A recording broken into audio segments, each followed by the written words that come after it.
Hello, ladies and gentlemen, Wookiees and Mogwais. This is Tim Ferriss. Welcome to another episode of The Tim Ferriss Show. I'm whispering due to two factors. Number one, I'm in an airport, and I'm trying to avoid having people heckle me or other issues. Number two, I've had way too much caffeine. So I'll try to keep this short. Number one, this episode is brought to you by the Tim Ferriss Book Club. I read, let's call it 2 to 4 books a week, typically. Out of all of those books over the years, I've highlighted 4 to 6 of them that had a huge impact on my life. You can get samples of all of them at audible.com/timsbooks. That's audible.com/timsbooks. And if you'd like a chance to go with me on a private jet to Necker Island, this is the private island of Richard Branson, to spend a week with Richard Branson, with me, with Damon John of Shark Tank, and founder of FUBU, Marie Forleo. Let's see here. Seth Godin will also be there. If you want to spend a week learning lots, there might be some debauchery, you never know, on Necker Island, you can do it and have all of your expenses paid. Check out shopify.com/Tim. That's shopify.com/Tim. And now, on to our guest. My guest is Alexis Ohanian. And Alexis is best known, perhaps, as the co-founder of the social news site Reddit. It is massive, as you probably know. Hipmunk. He was in the first ever Y Combinator class. Y Combinator is the best-known startup accelerator in the world. Its selectivity is something like combining Harvard with the Navy SEALs. Very hard to get into. Stars that have come out of that include Reddit, Dropbox, and many, many others. He is now a Y Combinator or YC partner, and we're going to talk a bit about that. Good evening, and thank you for and choosing U.S. Airways now. Here we go. American Airlines. Blah, blah, blah, blah, blah. So I'll try to keep this. You know what? I'm not going to stop this recording. I'm going to keep going because they never shut up in the airport. So I'm going to take a moment, and I'm going to let you listen to some of this. Please take a minute now to gather your belongings. You're welcome aboard with one carry-on I like this. bag. It's very cinema verite. Please place your smaller items. Okay, you know what? I'm going to keep going. Fuck it. So Alexis has a lot of stories. I ask him a lot of weird questions, like when is the last time he punched someone in the face or got punched in the face. And we digress all over the place. We talk about how to spot the next big company, how he chooses companies. We talk about favorite books. We talk about documentaries. We talk about everything. So without further ado, I would like you to meet Alexis Ohanian. Thanks for listening. At this altitude, I can run flat out for a half mile before my hands start shaking. Can I answer your personal question? Now would seem an appropriate time. What if I give the opposite? I'm a cybernetic organism, living tissue over a metal endoskeleton.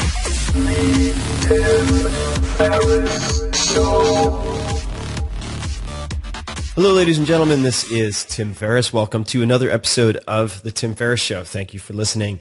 This episode, we have a spectacular, charming, and altogether handsome guest named Alexis Ohanian.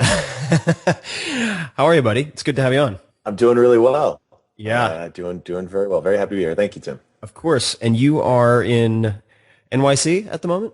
I should be, but I'm actually in Los Angeles. Ah, what are you doing in Los Angeles? I'm cheating on Brooklyn. Don't tell her. Catching up with some friends. My grandpa lives here. Mm-hmm. He is 92 years young, and want to spend a little time with him and then doing some press stuff. Got it. Love it. Like this. Well, hopefully this will be the highlight of your LA trip.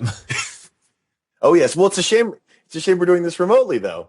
Yeah. But, well, we can. It makes me feel taller when I'm not standing next to you, or even seated next to you. You have a very majestic torso.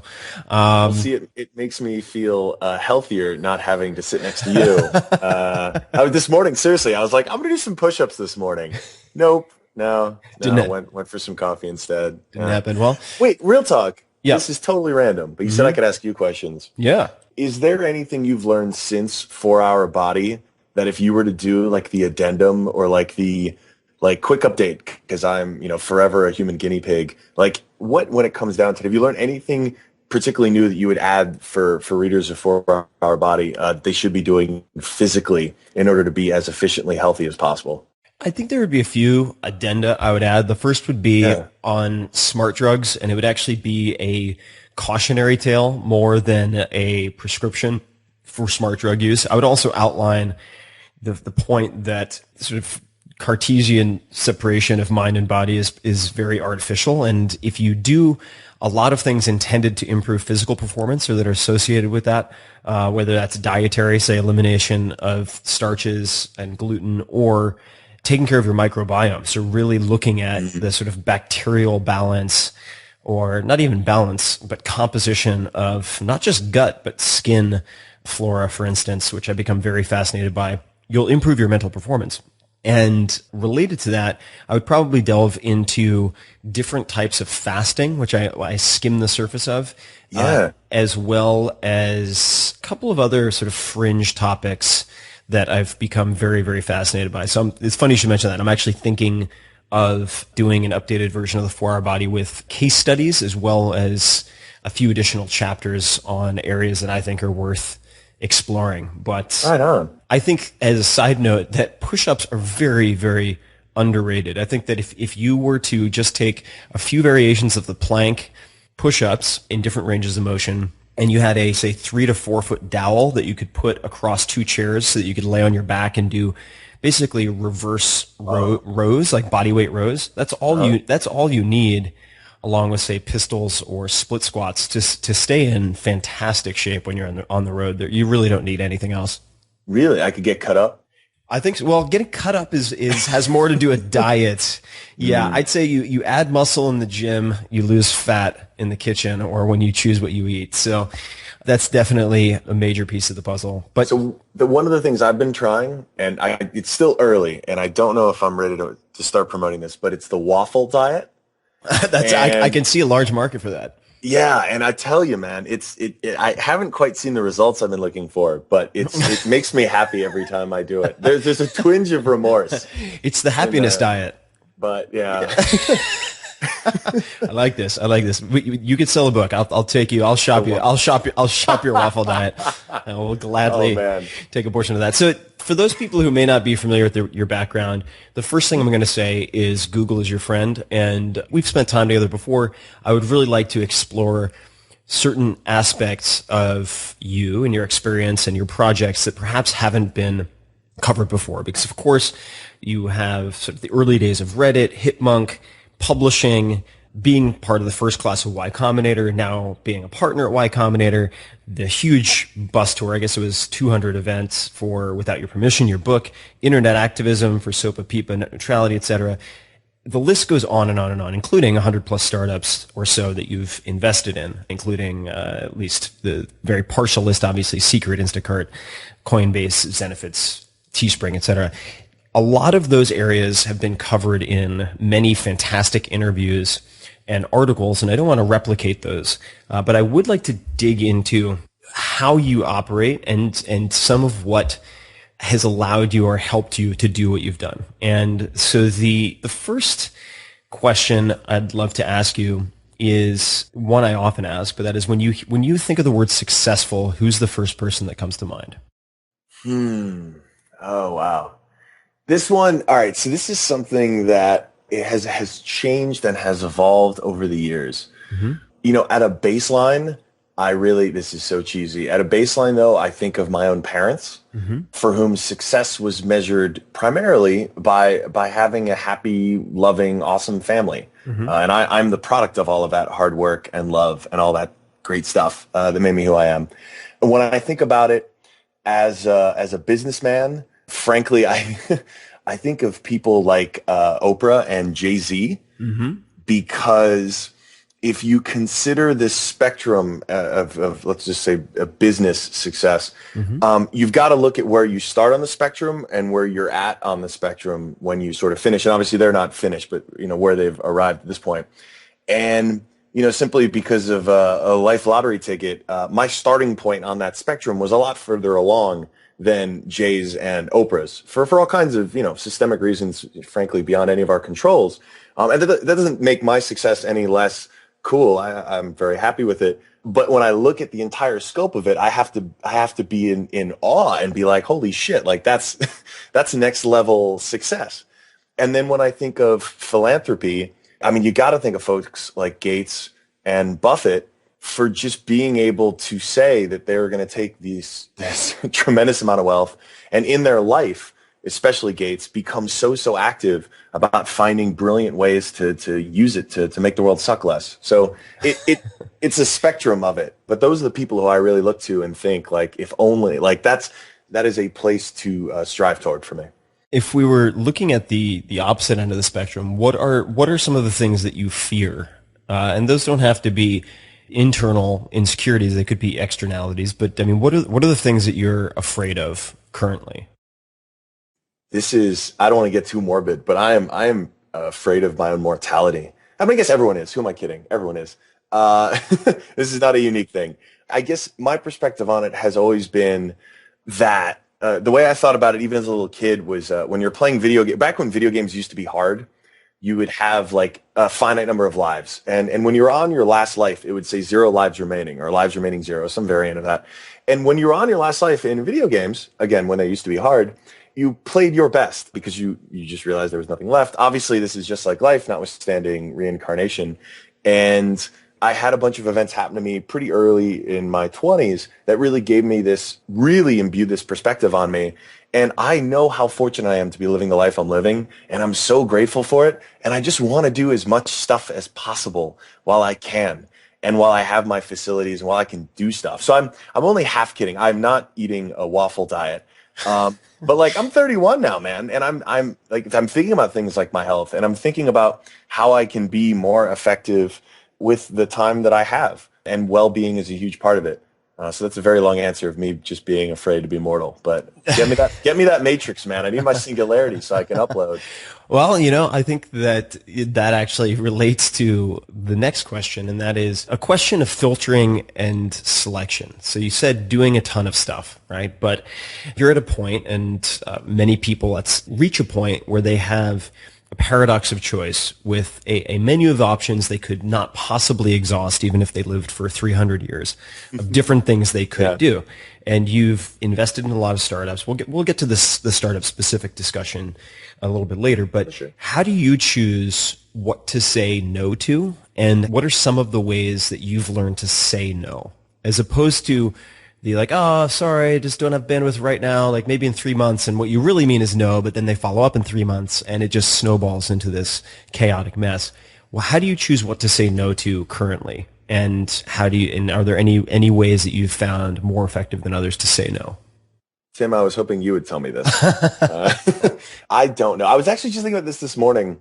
One of the things working with early stage companies again that was so heartwarming was I remembered back when Steve and I were starting Reddit, and like no one knew who we were. No one cared. Like I woke up every morning and I didn't have a bunch of stuff on my calendar. I didn't have a bunch of people who wanted to get coffee. It was just like I was desperate for anyone to want to talk to me or hear about Reddit.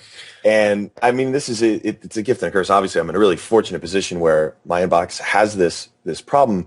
But yeah, you're right. Like I'm still struggling. You know why it was a 200 event bus tour? It should not have been 200 events in 5 months. That is crazy. But it was because I just kept saying yes to everything.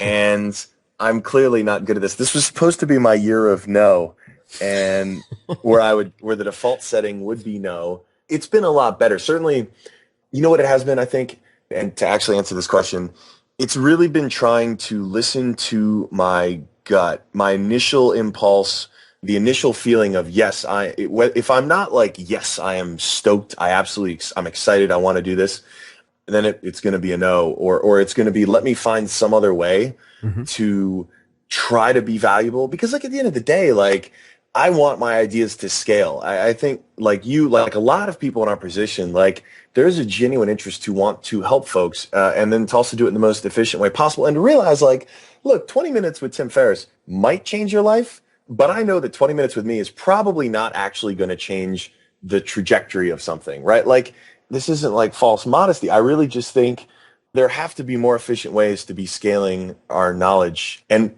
I haven't gotten really good at figuring them out yet. But I'm always imploring folks to hopefully find in themselves, to just sort of realize that it doesn't really come down to one particular person. It doesn't necessarily have to start or end with one particular door that gets opened from an email, because there are so many possibilities and so many opportunities. And I don't know, man. I need your help with this, Tim. Well, I think just a couple of points there. So the first would be, I don't think 50 minutes with me will change most people's lives either. It's a hell of a lot of responsibility to feel if somebody believes Right? that. So you have to disabuse people of that notion, I think. And also, if you are, let's just say, beginning in your career or a new company, and you want to reach out to someone who is getting deluged with requests, like an Alexis, asking to pick their brain over coffee without any context is not a good way to do it. Because that often reflects a lack of focus or forethought on the part of the person making the request. So make a very, very specific request, a question they can answer in a handful of lines that will, in fact, be disproportionately valuable to you. That is, I think, the right place to start. Even more so if you do it in a forum where they can answer one-to-many, like a blog post. Yes. Preach, right? man. Because Yes. you are more Scale likely it. to answer that and take the time to give a substantial answer. The second point I was going to maybe refine really is my question. Since you deal with so many startups and you have to be selective, let's just say when you were angel investing, and you may still be angel investing, we'll get to that. When you say no to a company, how do you say no? Because you've had to do this. You Yes. can't just string along hundreds of companies. It'll disallow you from doing anything else. How do you typically say no? What's the language that you use? I mean, I've started a couple companies now. It is basically the language I would want to hear. Obviously, the no isn't the part I want to hear, but everything else is what I would want to hear if I were a founder. So it's upfront, I'm passing, and here's why. In a few sentences, if I can fairly concretely say what it was, right? Like I don't think you have enough traction yet. I mean, the growth numbers that I'm looking for are going to be like double digit week over week or month over month. Like it doesn't seem like the data doesn't show that you guys have found product market fit, and or maybe I wouldn't even say product market fit because I feel like that's a buzzword bingo game, but to really as concretely and concisely as possible explain like, this is why I'm passing and I'm sorry. And I do mean this with all sincerity. I really look forward to you proving me wrong. And I really do wish you all the best, because I had people who I didn't name him in the book, but I mentioned the story, like an executive at Yahoo who basically brought me and Steve in, this is early in Reddit, and told us we were a rounding error because our traffic was so small. We were a rounding error compared to Yahoo. And he was like, what are you even doing here? And we're like, you invited us. Like you brought us here What a dick. to ridicule us? Yeah. And so like that, and to that guy's credit, he's provided me with so much motivation. Like he has fueled, I put your rounding error on our wall in the Reddit office after that meeting, just as like this wall of negative reinforcement for me. And so that ended up being kind of valuable for me and helpful. And I still am grateful to this day that he was such a dick because it was so motivating. Yeah. And, but I don't want to be that guy. You don't want to be the Ivan Drago to the startups coming to you. No. And saying no is something you have to do a vast majority of the time as an investor if you're going to be successful. And I want to be as helpful as possible. And I do genuinely, I will not feel any ill will. I would actually rather a company, we do this at YC, we would rather a company tell us, like on their IPO day, email and just be like, hey, heads up, we applied in, summer of 2010 or whatever, and you guys rejected us. Or I'd want them to email and be like, hey, man, we met for coffee 6 years ago and you didn't invest, but I just want you to know we IPO'd. And even if they want to throw a silly little animated GIF in there, just making fun of me for missing out, like that's great. I want to know where I got it wrong, so hopefully I can learn from it. And I would bear no entrepreneur ill will for even rubbing it in my face a little bit. But I don't want to be a part of that wall of negative reinforcement, even though sometimes a lot of the time you have to deliver that kind of bad news. Related to the... Go ahead. Incidentally, you made that Ivan Drago reference. For viewers who can't see me, I guess no one can because it's audio. If you've never seen me before, I look just like Ivan Drago, down to the like the 9-pack or 10-pack. I guess it's only an even number. Yeah, you have an odd number. 12 just pack. one, because it was Soviet. Just one up at your sternum. It's a 9-pack in Soviet Russia. Yeah, perfect. Yeah, I know. You've got the tight red singlet and everything. Yes. For those who haven't seen Alexis during his keynotes. All right. So switching from the word successful, whose face pops up when you think punchable? Ray Ray's. And you know what? Here's the thing, though, and this is something I feel like in tech, in this little bubble, there aren't enough sports people who are paying attention to this. paying attention to sort of sporting life. But this is the one thing, of course, that's sort of transcended, NFL. Everybody knows about this story now. And I really do hope, though, it gets, because I'm a diehard NFL fan. I love the NFL. And I know this is an extremely violent sport. But what the league has done, I don't want to get all political on this, but what the league has done to cover this up is appalling. And I really hope some good comes out of this because, it's offensive. And, Ray Rice is the guy I punch in the face now that you mention it. What kind of punch? I'm curious because you've got a different build. I mean, you'd have to think it through a little. Let's get real. I've never hit a person. Maybe I got into some little like stupid kid fights in like elementary school, but I'm a lover, not a fighter, Tim. I don't know what I would do because I got reach. Ray is not a tall man, so I've got the reach on him, but he's obviously much stronger than me. So here's what's sad too. I was named after a boxer. So I'm named after Alexis Arguello, my dad was really into boxing in the 80s, and he's this Nicaraguan fighter, 3 different titles. Like, he was a baller, good mustache too. And I am the exact opposite of my namesake in terms of fighting prowess. But what do you think? I think elbows. Use elbows. If you haven't punched many people, you'll probably break your hand. Ray has a thick skull and a big neck, so I'd say elbows. Have you been punched since high school? When is the last time you were punched in the face? Oh man, this was it's the only time I've been punched in the face since then, and that was walking down 16th and Mission at 4 p.m, and some random homeless guy punched me in the face. Wow, just no warning. Yeah, we were just walking. He was going one direction, I was going the other direction on the sidewalk, and he's kind of muttering to himself, and he just kind of slugged me, and I looked at him. And he kept walking by, and I was like, why the hell did you do that? And he just looked at me and was like, and I was like, all right, well. Kept moving. Yeah, I'm not going to get an answer. So. Well, maybe boxing's in your future. If you took that and didn't flinch and just asked him why you did it, that bodes well for your burgeoning boxing career. I mean, I'm not, and I am a tall guy. So I was just surprised why are you going to pick a fight with me, man? But it wasn't, I mean, let's be clear. It was, and I'm not like, it wasn't nothing. I mean, it was a haymaker. It was a wild, really throwing out the boxing references here. It was a wild kind of punch. It caught me in the cheek, but that Ivan Drago training obviously paid off, so it didn't hurt me too bad.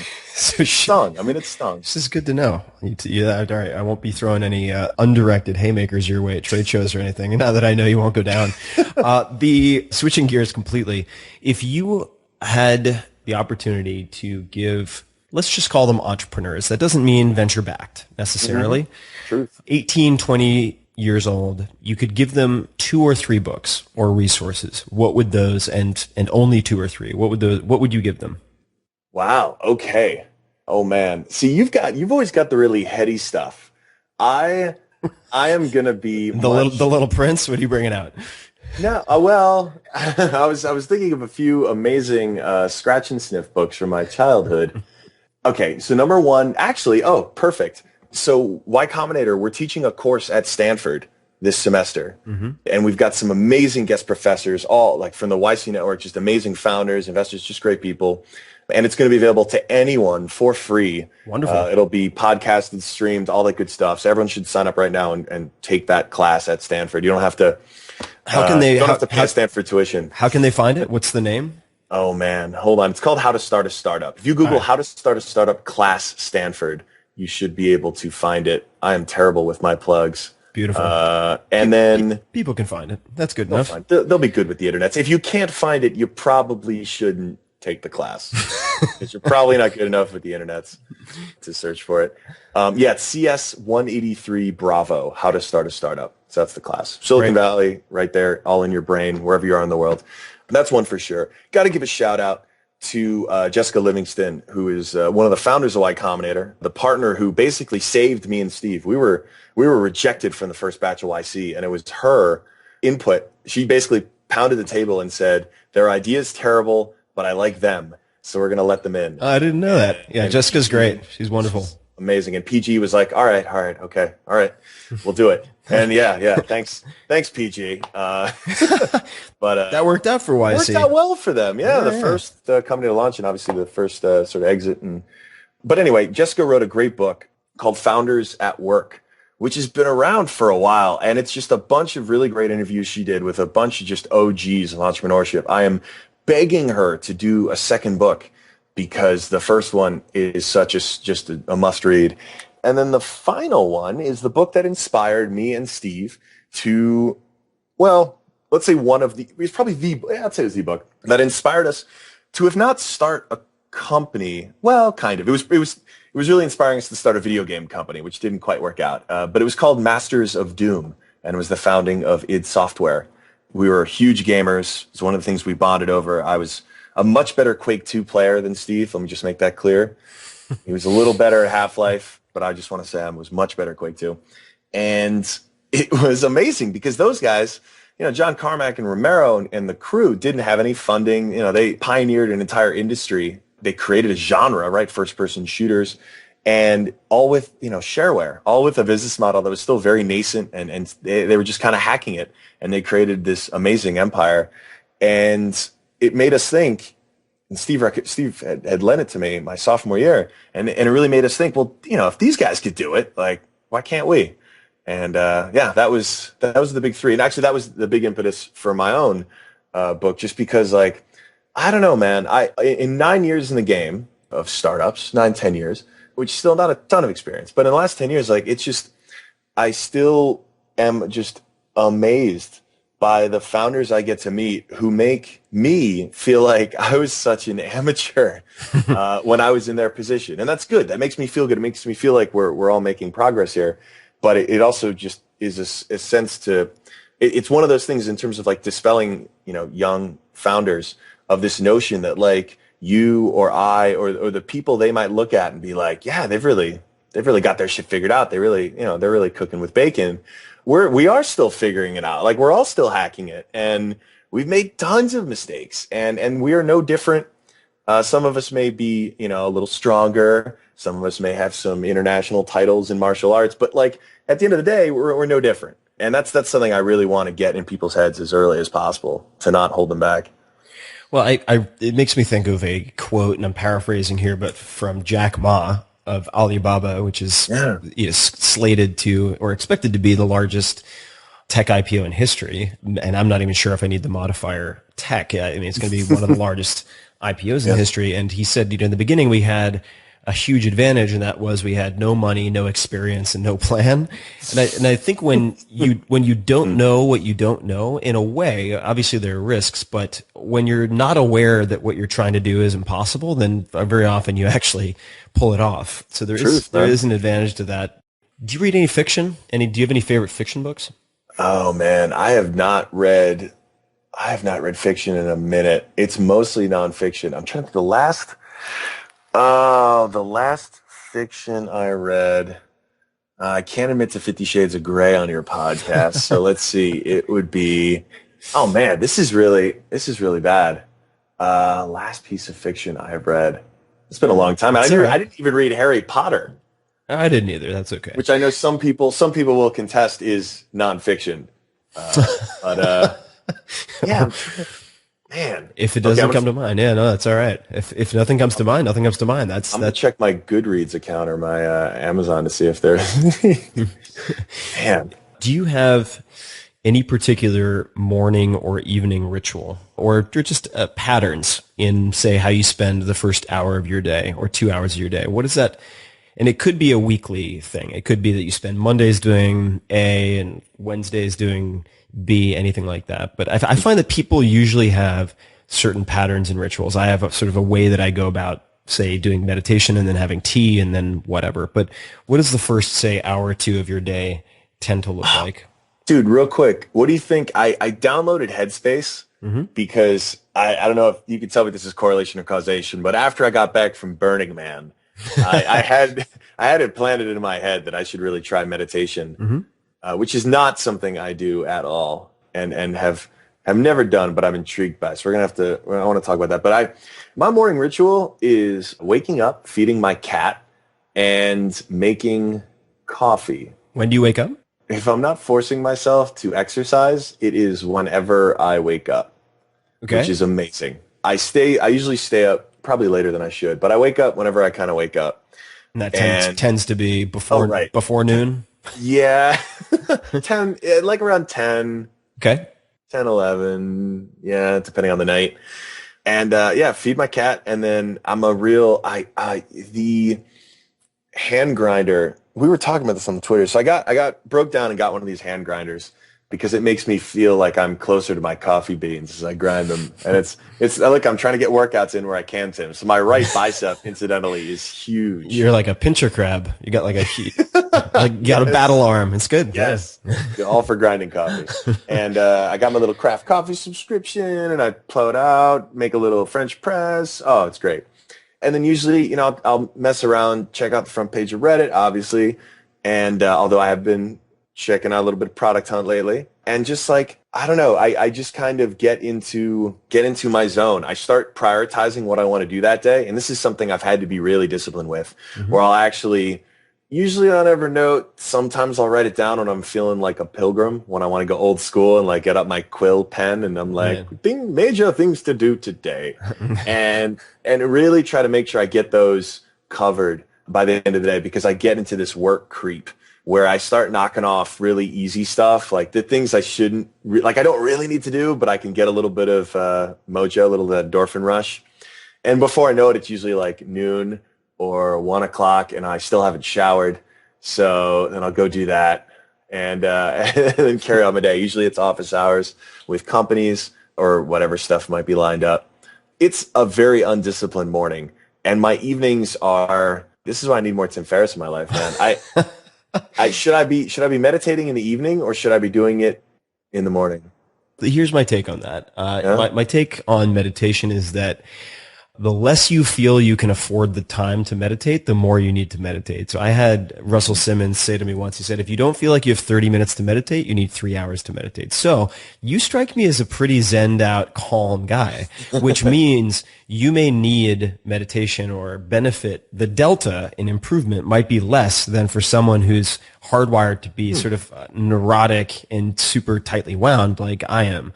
But I find that meditating first thing in the morning, before almost anything, and then ideally again mid to late afternoon is the ideal split. But realistically, if I set it up so that the pass fail requires me to meditate twice a day to pass, then I'll just quit altogether, like a lot of things. And I think you want to make it easy to win the game in the beginning. So for me, I meditate 5 to 20 minutes almost every morning. And I find that to be the ideal spacing. I think Headspace is great. I think Calm.com also is a competitor to Headspace, is also fantastic. Okay. I meditate without guided meditation and typically approach it from a transcendental meditation standpoint, although I'm very interested in Vipassana, so tm.org for people who want to check it out. I think it's very valuable, but I do suspect that the more tightly wound you are, the less you feel you can afford taking 10 to 30 minutes to meditate, the more you actually need it. Very. So, you know, if you're sort of rolling with your Buddha nature and like admiring the irises of your cat while it's chowing on its fancy feast. Wait, did you just call me fat because of my Buddha nature? 'Cause No, I'm talking about, very proud of that. I'm talking about like collegiate sports Buddha when he was doing the pole vault, very svelte, similar look. Not a lot of people know about that. Yeah, Buddha. it's not written about a lot, but so that's my take on the meditation. When do you feel you are most productive? So when do you sort of hit your stride? So in other words, people they often ask me, like, what does your average day look like, right? Or journalists will want to follow me for a day, and I almost never do it because it would be extremely boring, and they would come away writing an article that is something along the lines of like, wow, this guy, I don't know if he works 4 hours per week at all, because he seems to get, even when he's attempting to work, next to nothing done. And you're able to get some really outsized results and returns from the things that you put in your mind to. So it would lead one to sort of conclude that it's not about how much stuff you do, but how well you do a handful of things. And so my question to you is, like, what is the most kind of professionally valuable time in your day? Like when you're sort of hitting your stride. Yeah. What are those hours? And you know that feeling. I love that feeling, man. It is such a drug. There's this, what's the flow? They've written books on this stuff. That is my crack. Like it is so incredibly addictive. And again, this is part of the reason I feel so fortunate to be able to do the stuff I do, man. Because if it's with people, okay, so if it's solo stuff, if this is, I'm mapping out this podcast I want to do, or I'd already talked to a startup and I was helping them build out a launch strategy, but now it's like Alexa's time where I'm going to sit down in front of a blank Google Doc and start typing. Mm-hmm. When I don't need to interact with other human beings, my go time is once the sun sets. I've always felt like basically like the internet kind of calms down, so my distractions are fewer. Right. And more people are asleep, so I don't think about checking the inbox and falling into that trap. And all the way, pretty much once the sun sets, all into the like wee hours of 1, 2 in the morning. This is now harder to do because I have a girlfriend, of course, who apparently doesn't love the idea that I might spend, say a Saturday night sitting in front of a computer from 7 p.m. until 2 in the morning. But this is life, and it's the balancing. And but that's definitely when I get the solo time going. And I'll tell you though, I tend to stagger office hours, whether it's with YC companies or portfolio companies, every say 20, 30 minutes in the late afternoon, because I feel like, about what time I get up in the morning. So morning's pretty much done. And there is this stride that I will find myself getting into because I'm just enough of an extrovert that it's like, all right, lunch is behind. Like everyone's got their second coffee in them or what have you.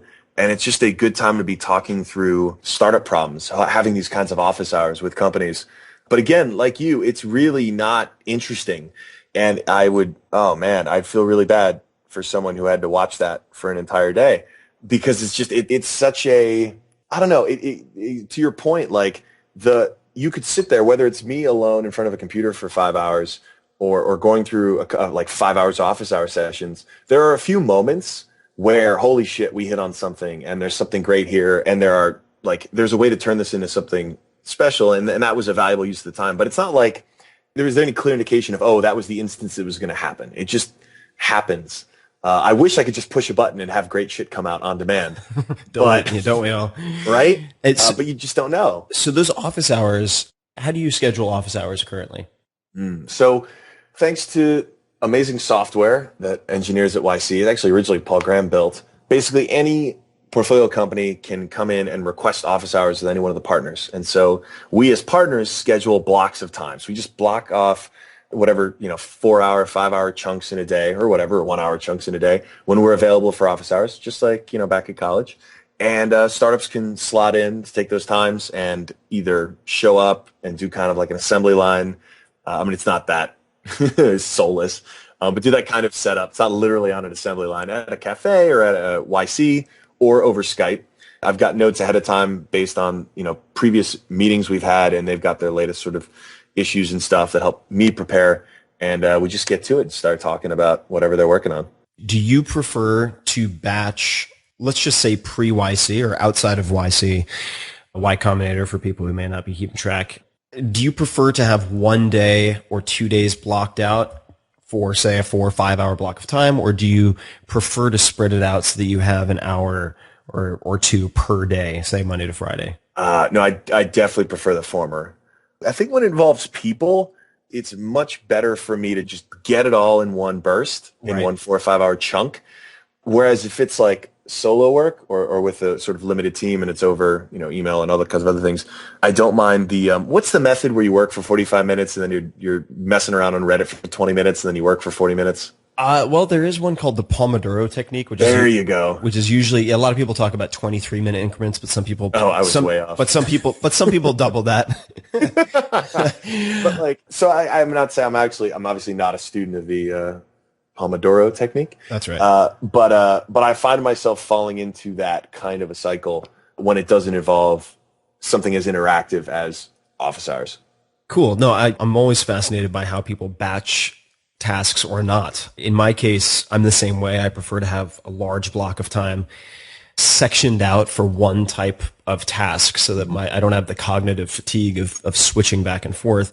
For those people who don't have access to Y Combinator software, I've been using something called Schedule Once, which is meetme.so, and that allows people to schedule for a block of time that you make available. It's really helpful. It was first introduced to me by Andrew Warner of Mixergy, who has scheduled hundreds, probably thousands of interviews at this point, and it's been fantastic. When you meet with these startups, is there any agenda? Do you ask for anything in advance? Are there particular types of questions that you routinely ask them? How do you make those sessions most productive, I guess, is the overlying question. I like to come into the meeting with a sense of how, like a general sense of how the company is doing. So things like growth, things like, if at all possible, like the big looming, every founder there's a million things that they could be working on. But what is the big focus for the coming week? What are the one or two big things that you're considering, worried about, wondering? And then also just even notes from our previous meeting. And fortunately, that's sort of built into the software. Other times I'll just hack it with Evernote just for my own sort of sanity, just to kind of keep up and have a sense of things.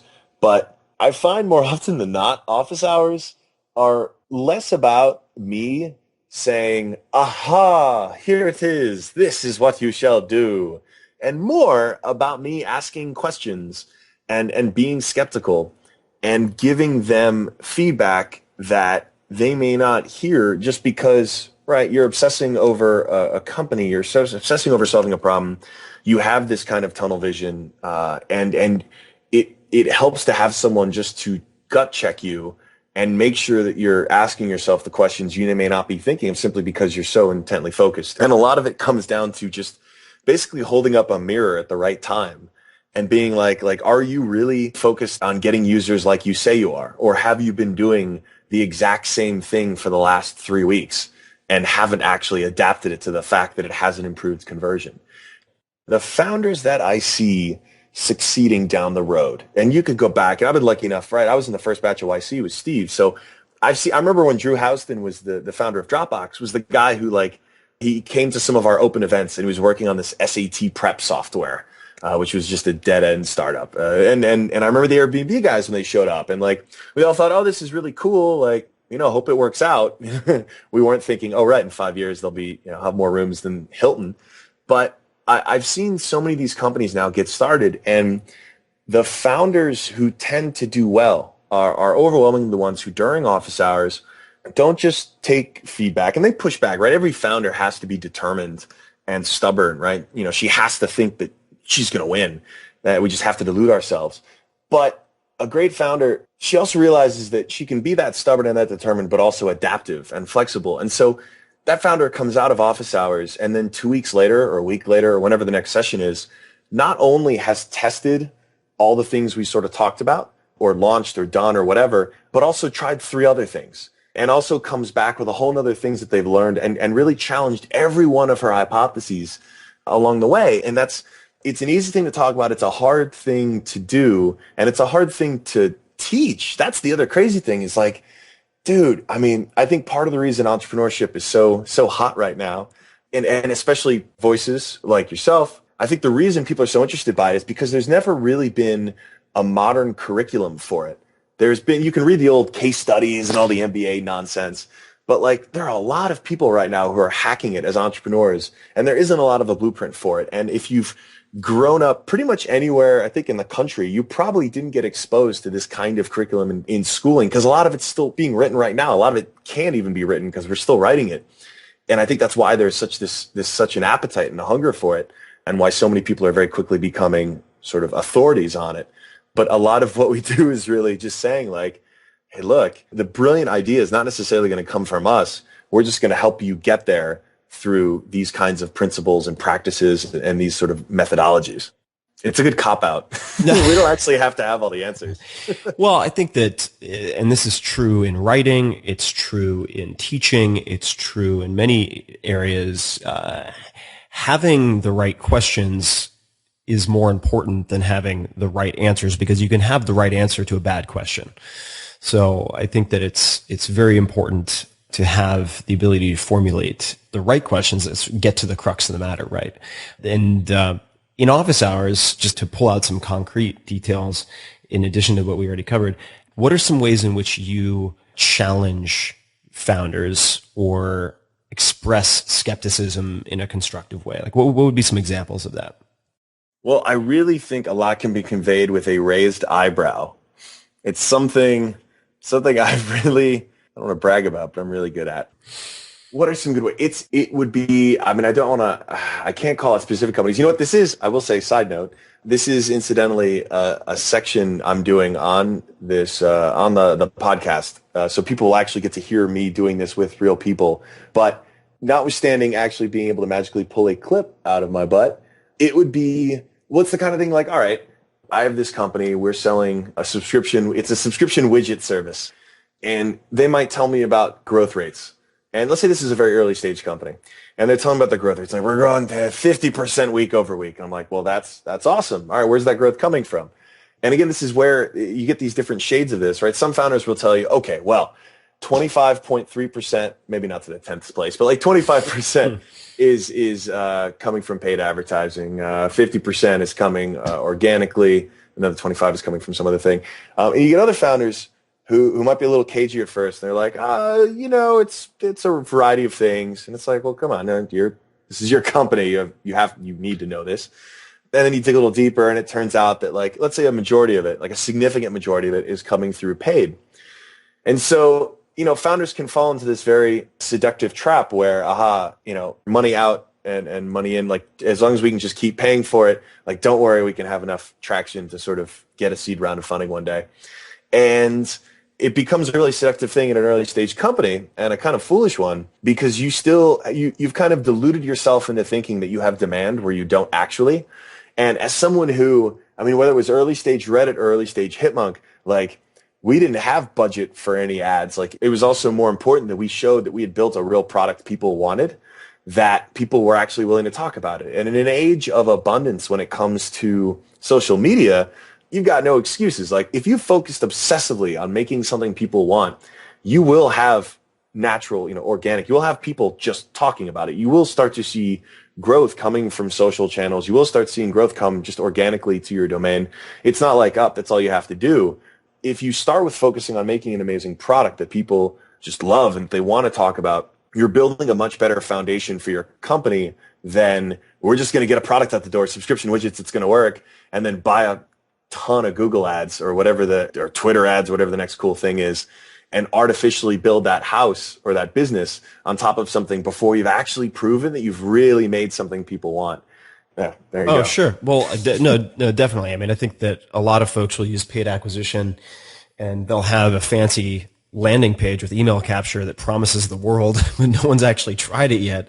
And they use the signups as sort of the week-on-week growth number, and it can be really delusional. If I look at and I'm going to ask you a very similar question, but if I look at the companies that I've invested in or advised that have done the best, they almost always will take $1 and put it into product development rather than put it into PR marketing. And there are some exceptions, but if you look at, say, Evernote or Uber's It's done pretty well. Uber's had a lot of wars, so they have they have a war chest budget. Yeah, they have a war chest budget espionage now for a lot of aggressive advertising. But for a long time, it was product, and it still is product at the end of the day, because the switching costs are so low in a lot of respects. Shopify, very similar. The paid acquisition came after the product had been refined over a longer period of time. I've been sort of criticized even by some VCs, although in retrospect it's kind of funny given how well or poorly some of their funds have done, because my investing thesis, if you want to call it that, is very simple. It's, can I be a power user of this product? Is the market large? Can I drive, say, 100,000 users to this service or product? And does my audience and the reach I have overlap with their target market, right? It's very simple.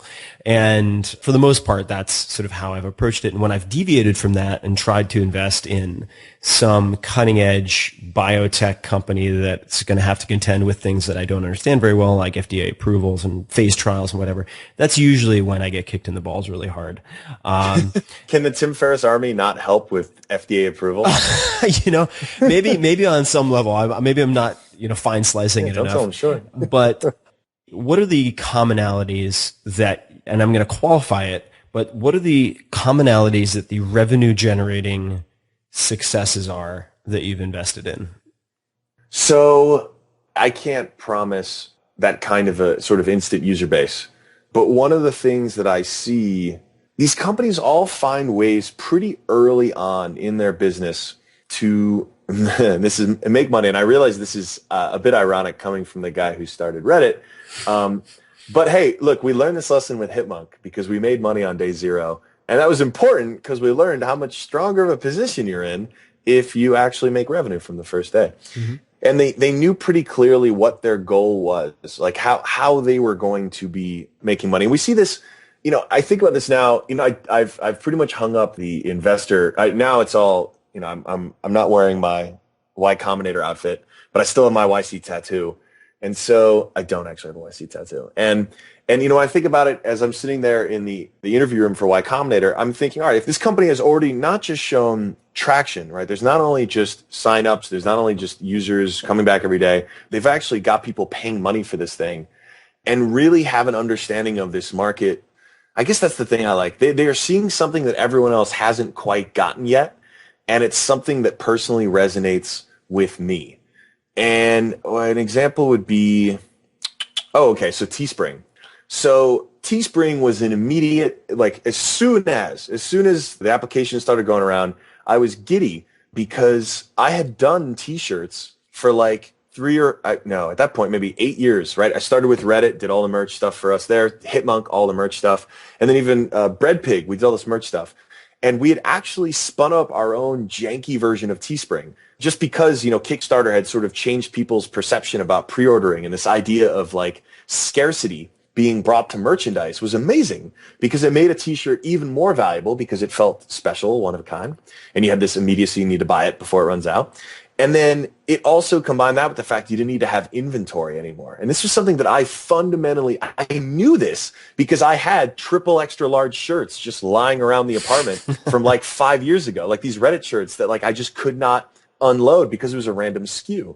And this just happened to be a problem for me that I knew personally in an industry that's not very sexy, right? Oh, swag, like printing stuff on a shirt. Like we've seen a lot of different varieties of this, but they had built this platform so thoughtfully, and it appealed to me in a way that like I got instantly just because of my own experience, and we're generating revenue and clearly had built something people wanted from really early on. So I will admit I believe I have one of your Teespring T-shirts. Huzzah! Bring in the nerds. Mm-hmm. Awesome. Yes. Those guys are really impressive. I've spent on a few occasions some time with the Teespring guys. Very impressive team. Dude, Tim, when are we going to get, have you not run a Teespring campaign? I haven't yet. Brother, dude. I know. What's it going to take? I got to get on it. Well, I've been thinking about it a lot, so that is pending. I've been, not to take this into the I'm going to buy your shirt. Mark my words right now, everyone, as my witness. I'll be the first person to buy your Teespring shirt. I'm going to make, I don't care what it says. I'm going to make a camouflage, long, slender, sort of Gap Kids small for you with a snap button for the crotch, so you can. Oh man! So it's a onesie. It'll be You can't unsee that, Tim.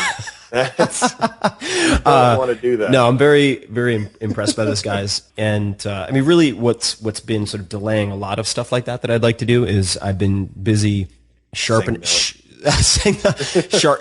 saw as it relates to my own blog, mailing lists, redesigning mobile/responsive versions for the site. It's basically getting all of the architecture and armature ready for a bunch of big things that I want to do, so that the net, so to speak, for conversion is much tighter mesh. See, and that's why, dude, Tim, I don't know when that switch got flipped for you, but you were such a maven for that. Like, when did that happen? It was very. That's a good question. You were ahead of the game, and you were not in Y Combinator, so I can't take credit for that. Well, you can take credit for it anyway. But I think it really hit me in very late 2006, early 2007, when I started experimenting on WordPress and started the blog, and pretty much immediately saw the possibilities, even if I lacked the technical training and expertise. So I don't have a computer science background, but I remember something very early on that influenced me, and I'm pretty sure it was Robert Scoble, who was very helpful in the early days and continues to be a friend. But he said to me, "Good content is the best SEO." And I had been so preoccupied with search engine optimization and tags and metadata and all of this stuff that I've realized is extremely trivial compared to putting out good content that other influencers are happy, in fact, eager to share with their audiences. And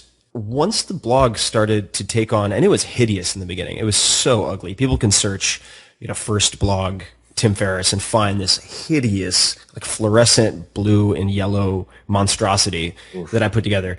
But over time, just have continued to create a back catalog of evergreen content that doesn't really expire in terms of relevancy. So I now have 550 some odd live posts, the vast majority of which still receive a ton of traffic. So I think that was really the starting point for figuring out how to use content as an Archimedes lever to attract very specific types of audience. So for instance, I'll sometimes write posts that I know will only appeal to maybe 10,000 of the 1.5 to 2 million monthly readers that I have. And I'll do that specifically as a honeypot, basically, to attract expertise that I want to have contact with. So I might write about some weird aspect of like derivatives finance, or I'll put up a tweet or a post about someone in the hedge fund world that I find very interesting, like Seth Klarman, for instance, or Renaissance Technologies, or any of these guys. And I'll see who responds or who reaches out to me, and I'll use the comments as a way to develop my thinking around that subject, which allows me then to write something later that will appeal to 1 million people about a fringe subject area that not many people know about. That's good. Yeah, so it's been pretty fascinating. But yeah, Teespring, I'm looking forward to doing a bunch of stuff with. Here's a question I've been dying to ask you, which is related to questions. If you could never sit down with the YC companies as they're coming in, and I guess the YC class is around what, 170 accepted companies at the moment? I mean, somewhere around there. Oh, I don't you mean know. in like all time? No, in a batch? In a batch. I mean, oh no, dude, 170, man, that'd be a lot. No, we had like 70. 70. Okay. 70 companies. All right. I knew there was a 70. All right. But Sorry. it's I still a was lot. tagging a 1 on there. So you have 70 companies coming in. Yeah. If you could only choose 5 of those, and again, I know this isn't how it's formatted, but if you could only choose 5 of those to invest in personally, and the only way you could interact with these companies was sending them no more than 10 questions each, what would some of those questions be? Whoa. Okay. And these are the 10 questions I will use to decide whether or not to invest. That's right. You have to invest in, let's just call it 10% of the people who get accepted. Got it. What are the questions? What are some of the questions you might ask? Oh, wow. Whew. Okay. This is bad because I'm really tempted to think about the questions on the application. I've seen some pretty hilarious ways that people rehearse for the, for the interviews. The application I haven't seen recently, but there was this, I remember at some point that they had this simulator which would throw up questions common in YC interviews, and then if you gave a poor answer, there was it wasn't an animated GIF exactly, but it was like a picture of Paul Graham that would then shoot fire out of its mouth. Oh, he does that. Yeah. So, but you can choose you're absolutely allowed to ask questions on the application form. Absolutely. Yeah. And, so that's a really good, the form has been, refined over the years, and it's really good. I think, okay. So 10, I don't know if I can keep count, but okay. You don't have to keep 10. That's just me trying to give a good question. One of the favorites that's not on the application anymore is, how are you and your founder's animals? Describe it. And I guess it got dropped because it's kind of obscure and a little weird, right? How does one describe that? And we're not asking for spirit animals, though I do love asking that question. So maybe I would put that on mine. But I remember when Steve and I filled it out, I'll never forget, Steve had a really good quip. It was animals, ? I guess I could have just said that with my voice. Let's try that again. Got to work on my voice acting. Animals? We're a freaking zoo. And I was like, well done, Steve. Let's keep going. This is good.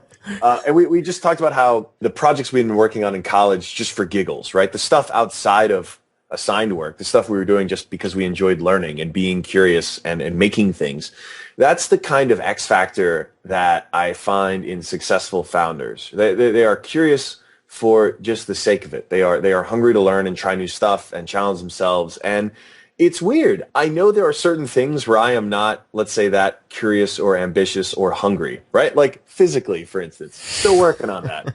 not like waking up in the morning and trying to optimize my kettlebell exercises. But when it comes to learning about stuff and making stuff, I definitely find that in me, and I see it in a lot of successful founders in all kinds of different forms, right? It could just be learning about 14th century tapestries, right? But like having shown that you have this hunger to learn and to do is generally a good sign. And then, the kind of expected stuff with like, well, okay, so obviously you're going to want to see the growth stuff. That's kind of, that basically gets you in the door. Well, let's drill into that though. Are we looking at week on week growth? Because I mean, there are ways to fake that, right? So so what would a lot of ways. So what would the qualifying BS detector add on to that be? Like, all right, what's your week on week growth? I mean, people can fake that in all sorts of ways. So how do you separate the bullshit from the real deal if it's just an email set of questions? Yeah, if it's just email. Because it's funny, a lot of this stuff starts to come out a lot easier in in-person interviews because you can ask the next question about, how much of that is organic and start to see a little squirm. That could be part of a multi-part question. Are you squirming right now as I ask you this question? But it also, the growth question can also be thought about as, all right, okay, then you start looking at things like, well, all right, have you done like, say, a cohort analysis? Have you actually taken a look to see, the users who've been around for 3 months, like what are they still doing today, right? How many people, these growth numbers are great. How many times are they actually opening the app, or how many times per month are they ordering a widget, or whatever the applicable thing is? There's a way to get a little deeper in the numbers.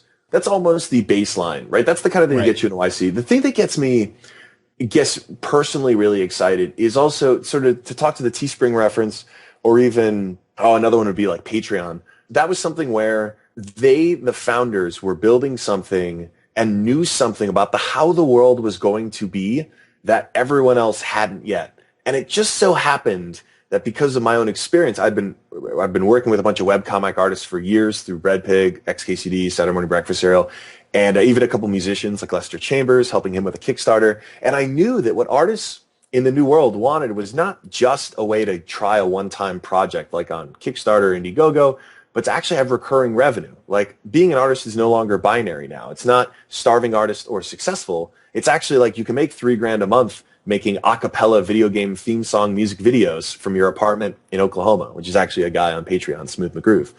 The founders, like in the Teespring example, had seen something. So I guess the question would be, what have you seen? What are you doing that the world or that everyone else doesn't yet realize is a really big fucking deal? And I guess I think we have a question kind of like that on the application, but that's the one that really gets me going, especially if it overlaps with something that I personally really get. And that's part of the reason why, and I see this in a lot of great investors. I know this is like, as you just actually talked about with some of your blog posts, like, I think being an investor is like, it gets way more credit than it deserves. But I think good investors are ones who are intellectually curious and who want to learn about new stuff and be able to say that they've had at least some serious interaction or experience with a variety of industries and people and all that stuff. Mm-hmm. And so that's me just trying to optimize for more moments where I can kind of like Jedi mind meld with a startup that's working on something in industry that I don't necessarily understand as well as they do, not as fundamentally because I'm not solving that problem, but have enough experience with to be like, yes, got it. I see this is absolutely where the world is heading.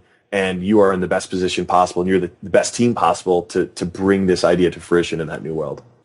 No, that makes perfect sense. You think it's also a close cousin of Peter Thiel's. What do you believe that other people don't believe, or what commonly held truth do you believe to be false? That type of stuff. Mr. Contrarian over there. Mr. Contrarian. Oh, yeah. He's a smart cookie. Very good investor. What other questions would you ask? Again, keeping in mind that you're not going to be able to sit there and watch him squirm for an hour, but this is cold HAL 2000, or was that the name of the computer? You just questions in an email. 2000. It would be, you know what I do ask? This is one that I love asking. So it's HAL 9000. I Googled that. I did not know Damn that. It. All right. Sorry. No, that's all right. Sorry, Dave. So I really, really, really love building brands that people love.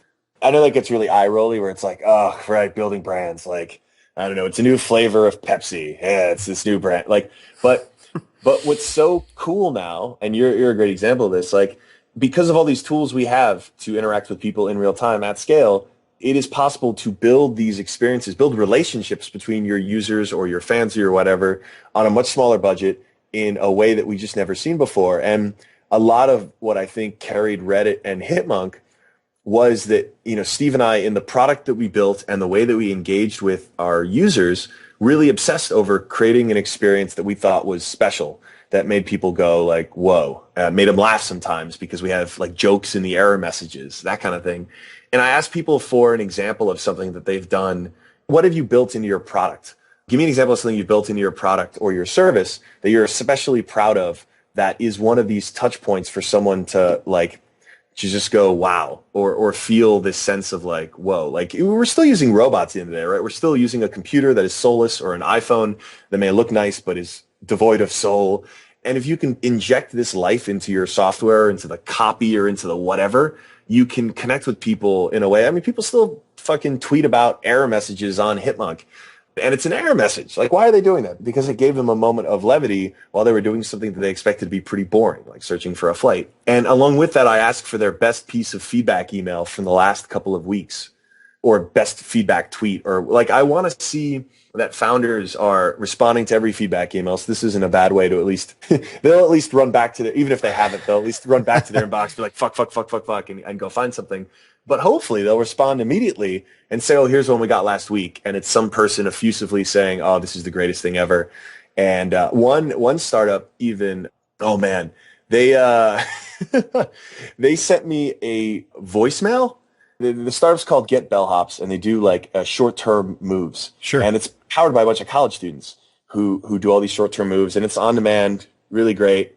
And they had this voicemail from some guy, an older gentleman, who was basically like, he said, I just want to let y'all know that, he's from the South, I guess. The gentleman, let's say George, who came over and helped me with my move, was one of the finest young men I have ever met. I was worried about this generation until I met George. He is an upstanding young man, and I am so excited for your company, Bellhops. I'm going to tell all my friends.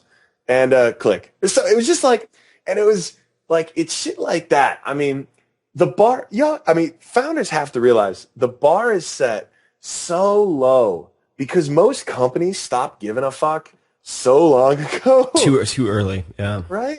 And the bar is set so low. Like, go above and beyond, strive to make a great experience, and you'll get, I mean, this guy, I'm stereotyping here, but I suspect he was not like user 1000 on Twitter, right? And he's not an early adopter, but he had an experience there that was just above and beyond his wildest expectations. He picked up the damn phone to call and just leave a voicemail with your customer service just to say how amazing this was. And it's like, obviously, and obviously they closed the feedback loop, right? They told, and of course they passed along the message to George, who I'm sure enjoyed it.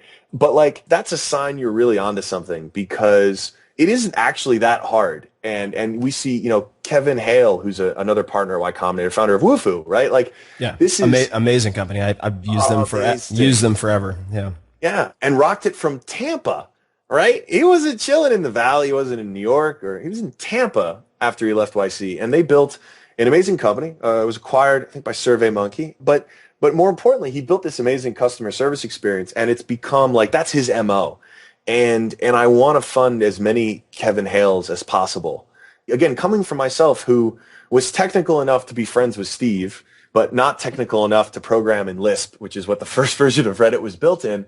That was my only excuse for existing in like the first year of Reddit, was to bring that element and to try to create that, whether it's in community building or in product, to help build something people love. It's something that I really expect other founders to do, and it ends up being pretty easy. Like, compared to building out the actual site or architecting the back end, like, this doesn't require, a few years of programming expertise. It just requires you to give lots of damns, which not enough people do. No, I agree with you, man. And it's also true in a world where, despite the complexity of building, say, architectures and infrastructures that can handle tens of millions, hundreds of millions of users, the Lego pieces are commodities, right? AWS, Heroku, anybody and their cousin can go and set up one of these accounts and have the basic sort of modular building blocks. But which means one of the easiest ways, yet most overlooked ways to differentiate your company is in those touch points, like you said, and sort of having a human experience. And in fact, I was looking up an article that you reminded me of. This is a guest post on my blog called "The Most Successful Email I Ever Wrote," and it was about Derek Sivers, who founded CD Baby. Oh, he's so awesome. Derek is amazing, and the most successful email he ever sent out was this email that he sort of very whimsically wrote one night that would become the order confirmation email. And I won't read the whole thing, but it starts off with, "Your CD has been gently taken from our CD Baby shelves with sterilized, contamination-free gloves and placed onto a satin pillow. A team of 50 employees inspected your CD and polished it to make sure it was in the best possible condition before mailing. Our packing specialist from Japan lit a candle and a hush fell over the crowd," You get the idea. But people just loved this, and I think it's so refreshing in a world where people are accustomed to being on, going through a telephone tree for United.com for an hour and a half at a time. So yeah, can I challenge all of your listeners? Yes, you can. Boom, here we go. A challenge from Alexis. Assuming every one of them is an entrepreneur or has some kind of side hustle, they should all go right now. Wait till the podcast is over, or no, pause it unless you're driving. Don't do this right now if you're driving, but. You should go and find your notification email, because everyone probably sends it. I don't care if you're doing subscription widgets or what. You probably have a notification email. And if it is not half as awesome as the one that Tim just read from Derek, work to make it there. Like, just invest that little bit of time to make it a little bit more human, or, depending on your brand, right? A little funnier or a little more just different or a little more whatever. It'll be worth it. And that's my challenge. There you go. You can tweet at me too when you did it, and I'll give you a favorite. That's a great challenge. So much easier, incidentally, than your challenge, Tim. The last the last challenge, the knob nom. Yeah, no booze, no masturbating. That was a very fascinating experiment. We had almost 6,000 people participate and log their sort of daily check-ins, and I think we had thousands of questions asked and answered. Yeah, it was amazing how informative that was, and also how much hell I got from some people who just want to be offended. It's sort of a right next to basketball and baseball and football, a national sport here, it would seem, but that's okay. I'm very happy with the outcome. Quick question on the fine line between determined and entitled / arrogant. This is something that's led me to cut back on a lot of my angel investing and advising, but I don't know if you saw, it's maybe a year or two ago, this video which caused like collective eye rolling by almost every graduate of Princeton. Was a comedy video called "The Ivy League Hustle," and then the chorus was "I went to Princeton, bitch," and it's like it's this ridiculous video. There are actually parts of it that are kind of funny. In fact, I think the star of the video is this guy who pretends to be either an investment banker or a consultant. But where I was going with that is, I get the feeling like many startup founders, particularly in the Valley, but elsewhere, develop a certain haughty arrogance very, very quickly. And they mistakenly believe that that's necessary in some way to prove they're successful or to make them successful. Where you mentioned Drew from Dropbox. Obviously, you've done very well. The guys I've met who have, for the most part, done the best do not behave like arrogant pricks all the time. I mean, there are always a handful, but where do you draw the line? Because I feel like there's a danger in any collective identity, whether that's Silicon Valley or even YC, where people view their acceptance as this sort of immunity bracelet where they're allowed to be just blatant pricks. And that's not everybody, but you see it a lot in many different worlds, many different industries. But where do you draw the line for you? Is it an important line to draw? Like, what is the proper balance of determined and resilient versus entitled and arrogant in sort of a very, in a sort of Icarus-like sense, where these people are sort of increasing the likelihood of failing because they're not going to listen to criticism. They're not going to incorporate feedback in a very insular way. That's a long question, but I'd be curious to hear your thoughts on this. And it's certainly, I'm not pointing the finger at YC. It's just the sort of systemic, I feel like, startup environment as a whole. I've seen a huge uptick in the number of people coming in who really haven't built much, acting like they believe a Larry Ellison or a Steve Jobs would act. What are your thoughts on all that? Well, first and foremost, I need to watch this video, and then maybe I can create my own the public school hustle. I went to UVA, bitch. No, I would not. You should absolutely do that. No, you should do that on Patreon. Do that on Patreon, and there we go. I'll give you some money. So, okay, obviously, I mean, this stuff is bad form. And this is actually part of the reason why I'm so excited for the second season of Silicon Valley on HBO. Let's keep in mind, right? I'm a partner at YC. I live in Brooklyn. I spend about half my time each place. I was born in New York. Like I've got East Coast bias. I mean, it is the right coast, right, Tim? Yeah, am I right? It is the right coast. It is the right coast. Yeah. So those are my biases. I think it is a problem within the Valley. I think broadly you could say it's a problem in tech, but I think it's exacerbated in the Valley. And so at the very first YC dinner, so the partners go around and we'll give some sort of advice for how to make the most out of the next 3 months. And one of my favorite things to say, and what you'll hear the partners always saying is like, congratulations, this means nothing. Like you have you still have a very long way to go to actually creating something. I think the challenge is it's twofold. It's one that we just as humans, no one's going to tell a story or write an article about a founder who is respectful and reasonable, right? We're going to think of the outliers. We're going to think of the assholes. And those are the ones that are going to get the attention. And that's not to say, that's just sort of a human nature thing. So that's part of the sample bias. Yeah, but, for sure. But it is still there, right? I've encountered it for sure. And I don't know the way to combat it other than to keep reminding people, if you haven't done shit yet, don't act like you have. Correlation is not equal causation when you see people like Jobs and Ellison. Yes, they had serious attitude problems. That is not why they were successful. Exactly. It's more like they were able to be successful in spite of the fact that they were douchebags. It's a frustrating thing because, I see this speaking really broadly for like the Valley and tech. In a matter of years, we, the nerds, we have been championed a lot. We've been lionized a lot. They made films about us. It has become kind of cool, right? It's the new band, right? To start a startup is having a band.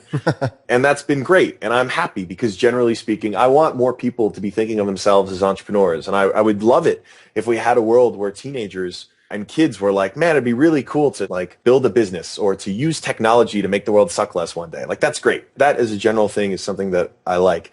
Then though, we reached these new heights and the wax on our wings started to melt. That's right. And we've been seeing this backlash a good bit in the mainstream media, a good bit on the blogs and whatnot, and in the public, certainly in San Francisco. And again, I've seen this as an outsider, right? So I don't live in San Francisco, but I've obviously seen all this stuff. And I really hope it's a chance for tech, painting in really broad strokes here, to take a little bit more of a perspective on where we're at. And for all the people who are acting like they're already Steve Jobs, like, just stop. That's not going to help, please. And for all of us, like, let's find ways for tech to live up to the ideals we hope it can be. I really do believe in the power of this technology. I really do believe in the power of software and the internet. But it's going to take work for us to get it to where we want it to be. And acting like assholes is one way to definitely not do that. And more broadly, I want to see, and one of the reasons I work with a lot of the nonprofits I work with, and you and I are, of course, both on the advisory board of DonorsChoose.org. Great work. Mm-hmm. Amazing organization. And I ran a little tilt campaign. This was last year. We funded every single STEM classroom in Brooklyn on Donors Choose.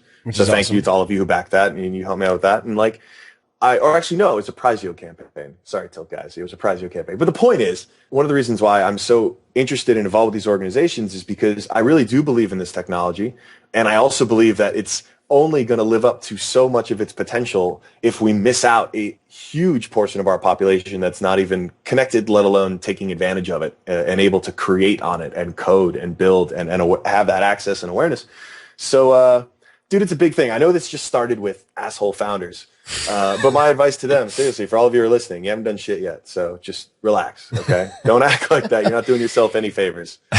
And hopefully that's a bigger challenge to tech because it really can't. I mean, we had 2 nuclear energy companies. We had a handful of biotech companies in the last batch of YC, some amazing nonprofits. I mean, companies that are fighting cancer, like all kinds of, like a nonprofit, the Immunity Project, that wants to create an HIV vaccine.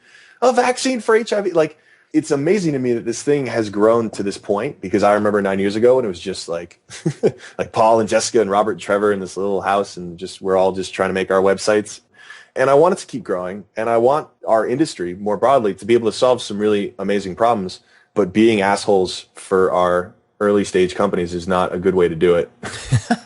Well said. No, good answer. Just out of curiosity, you need a breather. Man, I gotta get off my soapbox. No, that was good. That was good. You're good on the soapbox. I think you should spend as much time as you can there. It is not a load-bearing soapbox. Yeah. So it's gotta work on your kettlebells. Start working on that. Yeah. No more waffle diet for you. They're so good though. So closely related to this, and then I'd love to talk about your new appointment at Y Combinator. Right. And I don't want to chew up your entire day here, so but when are startups too expensive? And I know this is a super tough question, but there seems to be a divide, at least in Silicon Valley right now. Actually, no, it's not. It's elsewhere too, because Fred Wilson has commented on this. He's not so much concerned with the valuations, but with the burn rates. But looking at both of those, it's hard to ignore the sort of frothy nature of the market at present. And no doubt there are some incredible companies and opportunities still, both if you're looking to join a startup or to invest in one. There are some amazing opportunities, but there also appear to be very, very overpriced companies. Now, if you assume that or agree with that, there then seems to be a divide among the investors. There are people who are, for lack of a better term, momentum investors, and they're like, look, everything's going up. It's going up. It's a great company. Even if it's expensive, even if you view it as expensive, it is still a company to invest in because it will be larger later.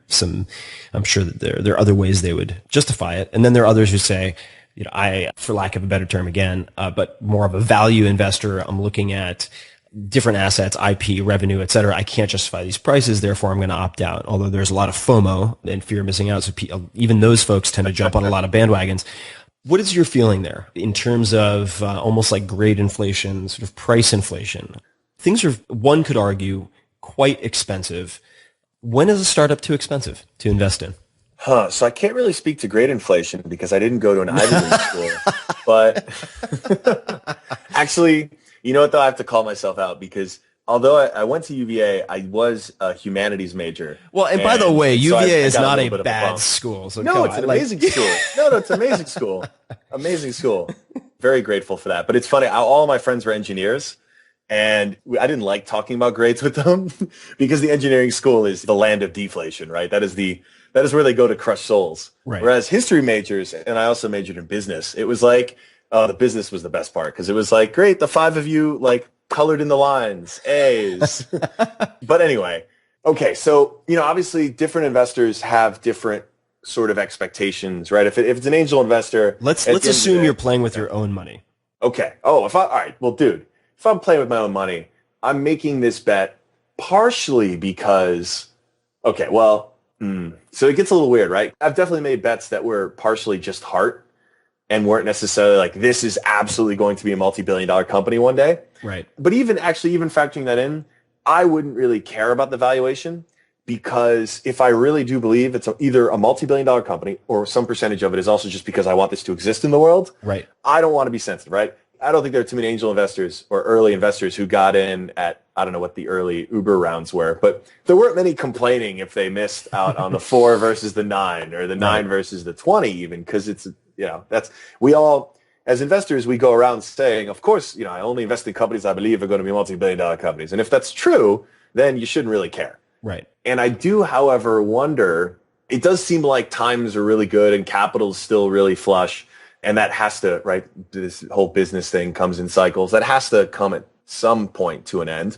Mm-hmm. And I always do chafe a bit. It chafes me when I see startups really trying to optimize for valuation at the early stage. Yeah.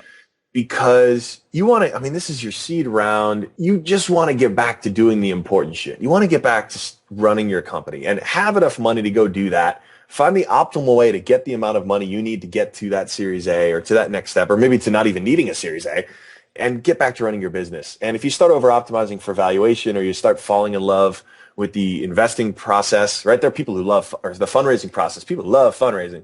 Get to go out, talk shop, right? Maybe go out for dinner. Founders who get seduced by that end up failing. Yep.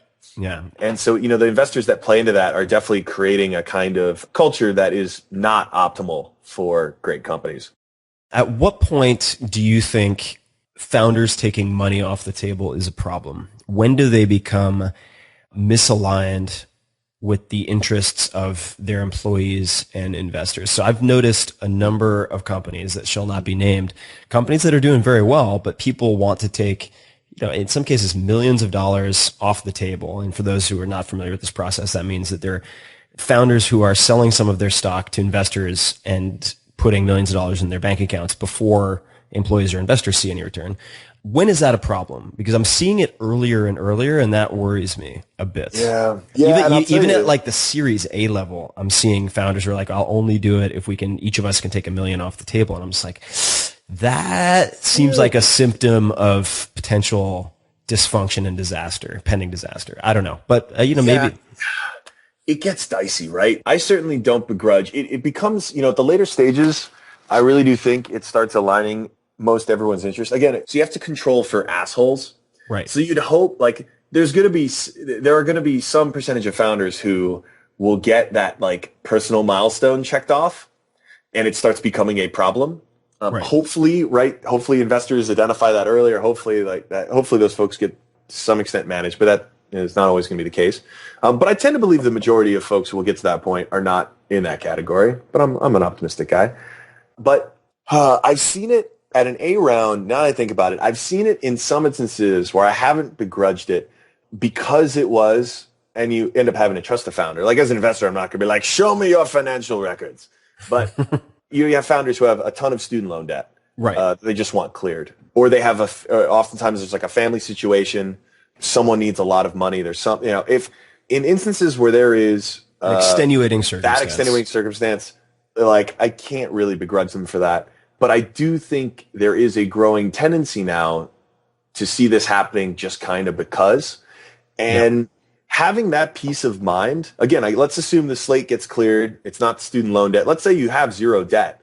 If you're at that point as a founder, I think you are best aligned with your company because you value that equity you have. You want to grow this into an amazing thing. You're all on that same sort of level-ish with your employees, which is so important.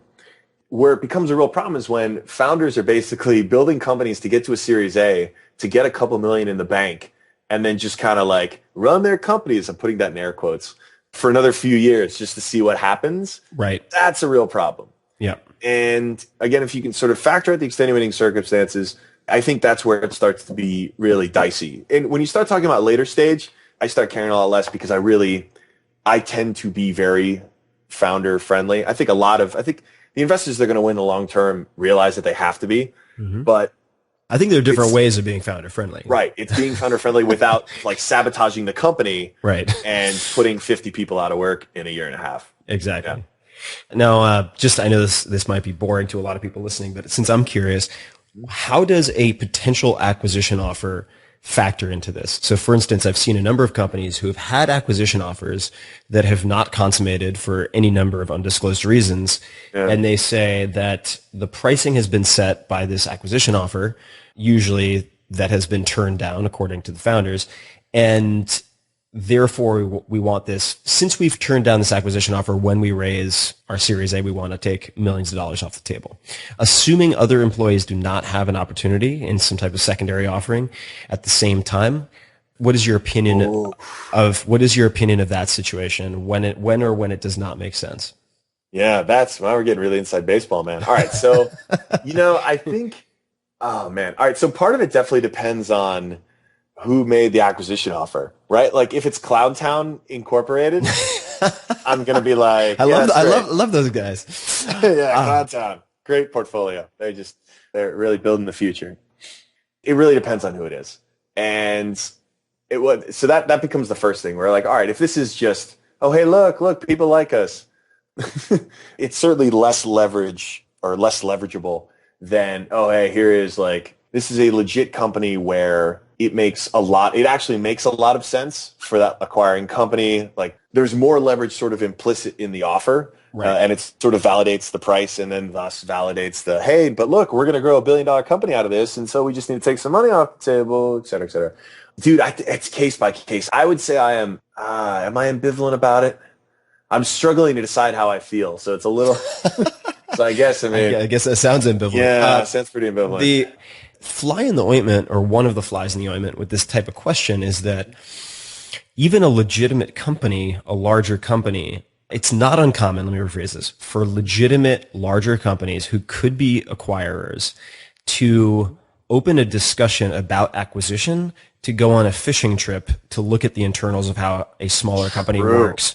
And they may have no intention of actually going through with the acquisition. And in fact, this has happened to some of my companies, which sucks and it's fucking evil. Waste of fucking time. Yeah. But nonetheless, the fact of the matter is that company was never going to acquire. They were doing industrial espionage, basically, to determine, but these are large brand name companies, to see if they could replicate what was being done internally. Or, this is another thing, to kind of bleed the company through protracted due diligence so that they could negotiate then a better price when the company's running out of funding, which is totally fucked, but also not unheard of. So anyway, you know what? I want to pull us out of the weeds, but these are some of the things that I think people need to have a plan for before they're confronted with these situations, lest they make some really bad decisions that are done on reflex, less so than planning. Well, and I think, okay, so if the founder listening wants to take something away instead of my just general ambivalence about it, consider, all right, if we all believe that is not just, you know, Tim and me, but you as a founder, if we all believe that your company is going to be a, you know, multi-billion-dollar business one day, and you don't have the extenuating circumstances, right? There's no student loan debt, family stuff. Shouldn't it be in everyone's interest, especially yours, to hold on to as much of that equity as possible so that in 3 or 5 or 10 years when you IPO, you're actually getting far more value from it? It's weird because we all kind of do this dance, right? We all kind of play this game as investors and founders and potential acquirers, and this all just, there's a lot of this other stuff, but like at the very, very core of it, if you believe in your business and if you believe it's going to change the fucking world, like you said at TechCrunch Disrupt or whatever thing event, right? If you really believe that stuff you said, then it's actually in your best interest to hold on to that and not cash out a bit early and keep putting everything you can, because, right, it has an effect on the rest of your company. And I always want to concede that I don't know how to run a company better than the founder does. I know that as an investor, but at the very least, have that be your starting point for when you go through that process. No, absolutely. And just to add to that, I would say it doesn't even need to necessarily be until IPO. It could be until the point where you can offer yes, right. Everyone equitable options to your options, meaning opportunities to your early employees and potentially even early investors. So there isn't a complete divergence of sort of incentives. Mm-hmm. Cool. All right. So very related, who's your current celebrity crush? My current celebrity crush. Or recent. Wow. Oh man. Should this be taking me so long? I should ask my girlfriend because she would know better than I would. Nicolas Cage. I've heard you pining after the one true God, of course. Oh my goodness. Why? Hold on. This is bad. I don't know. You're not asexual, are you? I mean, you have. No, I mean, I have a girlfriend. I know. You'll have to ask her that question. Just messing with you. I'm really trying to think. Not that there would be anything wrong with that. God forbid. I live in San Francisco. Yeah, let me think. What movie have I seen lately? I'm totally blanking. I did really appreciate the choreography in the Nicki Minaj Anaconda video. For whatever that's worth. So if Nicki Minaj were coming over for dinner, assuming your girlfriend didn't mind, what would you? Well, let's change that then. If she's coming over for dinner, I'll go with Beyonce, because then my girlfriend would totally be down with that. What would you cook Beyonce if she came over? Oh man. I can't cook, Tim. I mean, I can. What cocktail would you purchase Are you, for dude, Beyonce? I could barely. I got a shaker and all that stuff, and I tried to make a Manhattan, and it just tasted like garbage, and so I just went back to drinking whiskey. So whiskey and waffles is what you're telling me. I can't. I don't even have a waffle iron, dude. I think that should be the name of your podcast, by the way. I could take her out. Whiskey and waffle. That becomes the theme. There's a good Thai place near me called Pak Pak, which is amazing. And those guys are famous. Portland. I have Pak Pak's cookbook literally about 10 feet away from me. Dude, I love Pak Pak, and it's weird because it's legit. Like, it's not pad Thai. I'm not an authority on Thai food, and the dude's white. So I know a lot of people are going to be really skeptical and be like, really? But he actually does a really good job with it. Screw that stuff. Wait, you're not gonna set me up with this Beyonce date? Well, I'm working on it. This is not the kind of thing. I have to start returning her text messages. She's just like 3 a.m. They got kind of incessant. So to sort of bring this volume 1 of our discussion to a close, what are your current projects and where can people learn more about them? Because you have a lot to share. You have a ton of background, but why don't you give an overview of what you're currently focused on and what you'd like people to check out? All right. Well, I am a partner now at Y Combinator. I joined as a full-time partner last batch in June, and we have another batch coming up, and we're taking applications right now. So because I know every single one of you already signed up to listen to the Stanford class we're going to be teaching how to start a startup, you should also go and apply at apply.ycombinator.com.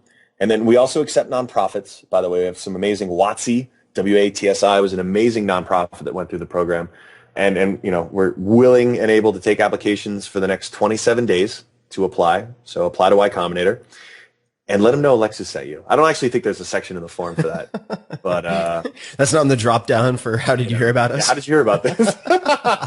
What is optimize the funnel, man? Just to put a hard date on it, what is the deadline for the application? Deadline, because you all are going to wait until the last day is October 14th. So put your calendar, set your deadline for October 13th. I should have just told people the 13th. Yeah, it's October 13th. Get it in by October 13th. Tweet at me when you do so I can thank you for sending in that application. And then I'm also getting into this podcasting game, Tim, and starting up a little thing. It's called NYRD Radio. That's New York Research and Development, or NERD Radio. And it's just going to be, basically, it's an extension of the Without Their Permission book and tour, in that I want to talk to people who are doing really cool stuff using the internet to be entrepreneurial in weird, interesting ways. So not just founders of startups, but like comedians. My first guest is Baratunde Thurston. Oh, wonderful. Yeah, he's great. Amazing. And he runs a company called Cultivated Wit. And I'm also talking to a friend of mine, a supermodel named Cameron Russell, who has an amazing TED Talk, one of the top 10 most viewed about beauty. And she started an amazing activist group and sort of creative space in Brooklyn. But all these people are using the internet in unconventional ways to just make stuff, to create. And I want to show them off. And then the other section of the podcast is called Office Hours, which is just a riff off of what we do all the time as investors and partners. And that's just basically doing Skype chats with, I'll be doing Skype chats with random people from all over the internet who want to get some feedback, want to have some office hours with me about whatever they're working on. And we got some really interesting folks. I went to the Our Startup subreddit a couple weeks ago, said, hey, what's up? Holler at me if you want to do this segment. And we had a bunch of great people. So if you are interested in even coming on the show, you should tweet at me, because I was not proactive enough to come up with a better way for you to get in touch with me. So just tweet at me, let me know. And I'll include links to all of this in the show notes as well, folks. So you can check that out at 4hourworkweek, all spelled out.com/podcast. You'll be able to find a blog post accompanying this episode with links to everything as well. And this all came full circle, man. I want to thank you, because it was on 4-Hour Workweek that I dropped the first excerpt of my book, Without Their Permission, when it launched last October. So it's been a year now, and here we are full circle, and now I'm dropping my podcast. So it's my pleasure. I think you do a lot of good work out in the world, and I would encourage people to take a look at some of your activism as well. Oh yeah, net neutrality, man. Yeah. You wanna? I please give that a plug, because I think it's a very important, critically important topic. So how can people learn more about that and, most important, take some action? Oh, man. Okay, so technically they should have taken action a few days ago because the open comment period just ended. But let me thank a few people. 3.7 million people basically sent in a message to the FCC saying, don't fuck up the internet. Don't let cable companies screw up the internet. Preserve net neutrality by reclassifying broadband as Title II, which is not the sexiest thing, but it's DC. But it's really, really important we get this right. And right now we're going to have these open sort of discussions. The FCC is having these open forums now for the next few weeks. So basically pay attention. And the best group actually to stay on top of this stuff right now is either EFF, which has just always been on point for protecting our digital rights. EFF.org. EFF.org. Yeah, Electronic Frontier Foundation. They're awesome. Or fightforthefuture.org. They are a very startup-y nonprofit that works to expand the internet's power for good. And they've been on the front lines of this whole thing. You probably saw the Internet Slowdown Day. Everyone, it was Reddit, Imgur, Tumblr, everyone was participating. And that was a record for number of comments sent to the FCC. So yay, Internet. So hopefully this is another SOPA PIPA situation, and all of us can save the Internet one more time. So thank you if you helped. Yeah, won't be the last time either. Yeah, won't be the last time. It's going to still be time for that because look, right, at the end of the day, reclassifying broadband as Title II just comes down to making sure, and Jimmy Kimmel did a nice illustration of this. John Oliver did a great one as well on his show. But it just comes down to making sure that all those bits are treated equally. And so if Tim Ferriss makes an amazing podcast, any one of you can hear it as easily, as quickly as any other content, as any other podcast, whether it's coming from the White House or whether it's coming from NBC, it's the exact same. And it should be treated that way because it lets the next Tim Ferriss come up with the same level playing field that you had and the White House has and NBC has to compete for our attention. Hopefully a lot better than me without all the defects. But yes, I agree. It's always improvement, man. Always improvement. Constant improvement. Well, Alexis, thank you so much for being on the show and taking the time, man. I'm sure we'll be chatting again. What is your Twitter handle for people so they can say hello? At Alexis, Alexis, Ohanian, Ohanian. I know it's a little long and ethnic, but there are not too many Alexis Ohanians out there, so I got that on lock. And gotta rep the Armenian thing. So there's no way I was not gonna put my last name in there. You gotta start boxing, man. You gotta start boxing. You know what? That's a tough guy combo. You're named after a boxer, and you're Armenian. You really gotta work on that. The Rumble. I know. Well, you know what? If you'll train me, Tim, I only have short guy foo. I can work on it, but there's some fantastic Muay Thai instructors in New York City, and there's also a wonderful Brazilian Jiu-Jitsu school run by Marcelo Garcia, who's a 6-time world champion, which is amazing. Also co-owned by Josh Waitzkin, who is also on this podcast, who's considered a chess prodigy and was the basis for Searching for Bobby Fischer. So you should what? Yeah, you should swing by. It's an amazing school. Why, I could beat up Bobby Fischer? No, you probably. Well, Bobby Fischer probably would kick my ass. The Josh Waitzkin probably not because he's a black belt under Marcelo. But you could certainly learn a lot from both of them. So I will. It would be a better story if he kicked my ass. Actually, I'd tell my grandkids that. I think that can probably very easily be arranged. So I will put all the links, folks, in the show notes. And until next time, Alexis, thanks so much, and everyone, thanks for listening. Thank you. If you want more of the Tim Ferriss Show, you can subscribe to the podcast on iTunes or go to 4hourblog.com. FOURHOURBLOG.com, where you'll find an award-winning blog, tons of audio and video interview stories with people like Warren Buffett and Mike Shinoda from Linkin Park, the books, plus much, much more. Follow Tim on Twitter. It's twitter.com/TFerriss. That's TFERRISS. Or on Facebook at facebook.com/Tim Ferriss. Until next time, thanks for listening.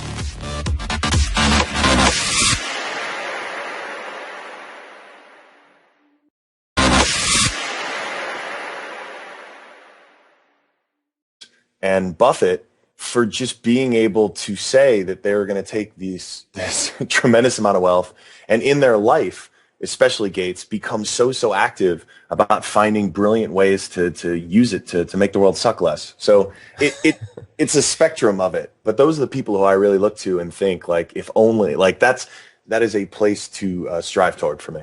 If we were looking at the opposite end of the spectrum, what are some of the things that you fear? And those don't have to be internal insecurities; they could be externalities. But I mean, what are the things that you're afraid of currently? I don't want to get too morbid, but I am afraid of my own mortality. I mean, I guess everyone is. Who am I kidding? Everyone is. This is not a unique thing. I guess my perspective on it has always been that the way I thought about it, even as a little kid, was when you're playing back when video games used to be hard, you would have like a finite number of lives. And when you're on your last life, it would say 0 lives remaining or lives remaining 0, some variant of that. And when you're on your last life in video games, again, when they used to be hard, you played your best because you just realized there was nothing left. Obviously, this is just like life, notwithstanding reincarnation. And I had a bunch of events happen to me pretty early in my 20s that really imbued this perspective on me. And I know how fortunate I am to be living the life I'm living, and I'm so grateful for it. And I just want to do as much stuff as possible while I can, and while I have my facilities, and while I can do stuff. So I'm only half kidding. I'm not eating a waffle diet. But like, I'm 31 now, man. And I'm thinking about things like my health, and I'm thinking about how I can be more effective with the time that I have, and well-being is a huge part of it. So that's a very long answer of me just being afraid to be mortal. But get me that matrix, man. I need my singularity so I can upload. Well, I think that actually relates to the next question, and that is a question of filtering and selection. So you said doing a ton of stuff, right? But you're at a point, and many people reach a point where they have a paradox of choice with a menu of options they could not possibly exhaust even if they lived for 300 years of different things they could do. And you've invested in a lot of startups. We'll get to the startup specific discussion a little bit later, but how do you choose what to say no to, and what are some of the ways that you've learned to say no, as opposed to be like, oh, sorry, I just don't have bandwidth right now, like maybe in 3 months, and what you really mean is no, but then they follow up in 3 months, and it just snowballs into this chaotic mess. Well, how do you choose what to say no to currently, and are there any ways that you've found more effective than others to say no? Tim, I was hoping you would tell me this. I don't know. I was actually just thinking about this morning. One of the things working with early stage companies again that was so heartwarming was I remembered back when Steve and I were starting Reddit, and like no one knew who we were. No one cared. Like I woke up every morning and I didn't have a bunch of stuff on my calendar. I didn't have a bunch of people who wanted to get coffee. It was just like I was desperate for anyone to want to talk to me or hear about Reddit. And I mean, this is it's a gift and a curse. Obviously, I'm in a really fortunate position where. Thank you for listening. This episode, we have a spectacular, charming, and altogether handsome guest named Alexis Ohanian. How are you, buddy? It's good to have you on. I'm doing really well. Yeah. Doing very well. Very happy to be here. Thank you, Tim. Of course. And you are in NYC at the moment? I should be, but I'm actually in Los Angeles. What are you doing in Los Angeles? I'm cheating on Brooklyn. Don't tell her. Catching up with some friends. My grandpa lives here. Mm-hmm. He is 92 years young, and want to spend a little time with him and then doing some press stuff. Got it. Love it. Like this. Well, hopefully this will be the highlight of your LA trip. Oh yes. Well, it's a shame we're doing this remotely though. Yeah. Well, we can. It makes me feel taller when I'm not standing next to you, or even seated next to you. You have a very majestic torso. It makes me feel healthier not having to sit next to you. This morning, seriously, I was like, I'm going to do some push-ups this morning. Nope. No. Went for some coffee instead. Didn't happen. Well, wait, real talk. Yeah. This is totally random, but you said I could ask you questions. Yeah. Is there anything you've learned since 4 Hour Body that if you were to do like the addendum or like the quick update, because I'm, forever a human guinea pig, like when it comes down to it, have you learned anything particularly new that you would add for readers of 4 Hour Body they should be doing physically in order to be as efficiently healthy as possible?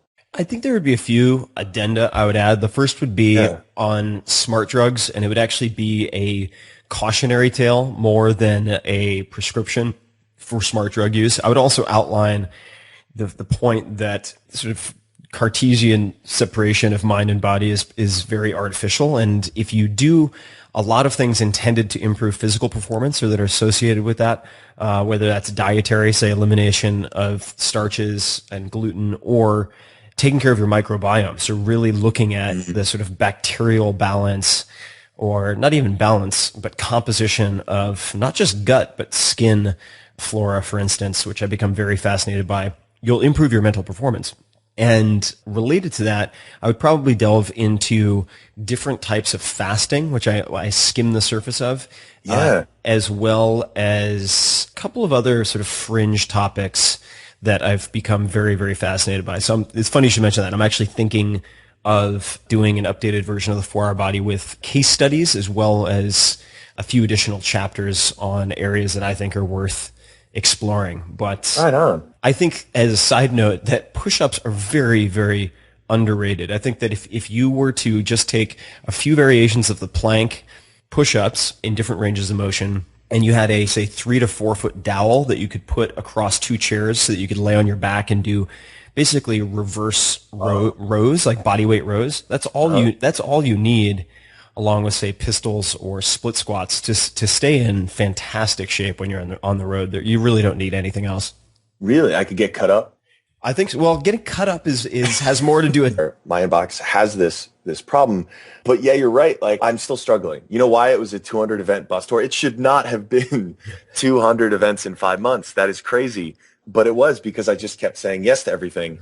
And I'm clearly not good at this. This was supposed to be my year of no, and where the default setting would be no. It's been a lot better. Certainly, you know what it has been, I think, and to actually answer this question, it's really been trying to listen to my gut, my initial impulse, the initial feeling of yes, if I'm not like, yes, I am stoked, I'm excited, I want to do this, then it's going to be a no, or it's going to be, let me find some other way to try to be valuable. Because, like, at the end of the day, like, I want my ideas to scale. I think, like you, like a lot of people in our position, like, there's a genuine interest to want to help folks, and then to also do it in the most efficient way possible, and to realize, like, look, 20 minutes with Tim Ferriss might change your life, but I know that 20 minutes with me is probably not actually going to change the trajectory of something, right? Like, this isn't like false modesty. I really just think there have to be more efficient ways to be scaling our knowledge. And I haven't gotten really good at figuring them out yet. But I'm always imploring folks to hopefully find in themselves, to just sort of realize that it doesn't really come down to one particular person. It doesn't necessarily have to start or end with one particular door that gets opened from an email, because there are so many possibilities and so many opportunities. And I don't know, man. I need your help with this, Tim. Well, I think just a couple of points there. So the first would be, I don't think 50 minutes with me will change most people's lives either. It's a hell of a lot of responsibility to feel if somebody believes that. So you have to disabuse people of that notion, I think.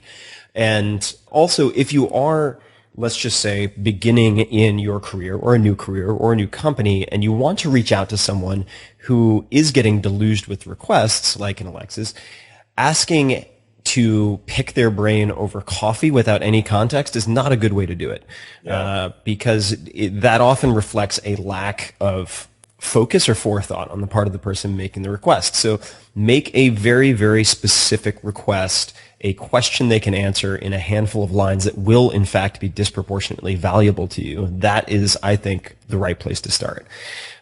Even more so if you do it in a forum where they can answer one-to-many, like a blog post. Yes. Right? Man. Because you are more likely to answer that and take the time to give a substantial answer.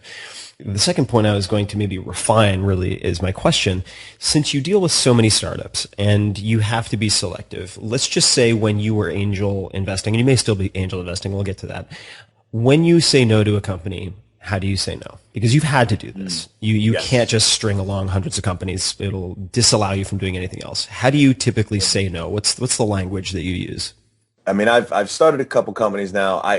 It is basically the language I would want to hear. Obviously, the no isn't the part I want to hear, but everything else is what I would want to hear if I were a founder. Diet. Yeah, I'd say you add muscle in the gym, you lose fat in the kitchen, or when you choose what you eat. So That's definitely a major piece of the puzzle. But So one of the things I've been trying, and it's still early, and I don't know if I'm ready to start promoting this, but it's the waffle diet. I can see a large market for that. Yeah, and I tell you, man, I haven't quite seen the results I've been looking for, but it makes me happy every time I do it. There's a twinge of remorse. It's the happiness diet. But yeah. I like this. You could sell a book. I'll take you. I'll shop you. I'll shop your waffle diet. I will gladly take a portion of that. So for those people who may not be familiar with your background, the first thing I'm going to say is Google is your friend. And we've spent time together before. I would really like to explore certain aspects of you and your experience and your projects that perhaps haven't been covered before. Because of course you have sort of the early days of Reddit, Hipmunk, publishing, being part of the first class of Y Combinator, now being a partner at Y Combinator, the huge bus tour, I guess it was 200 events for Without Your Permission, your book, internet activism for SOPA, PIPA, net neutrality, etc. The list goes on and on and on, including 100 plus startups or so that you've invested in, including at least the very partial list, obviously, Secret, Instacart, Coinbase, Zenefits, Teespring, etc.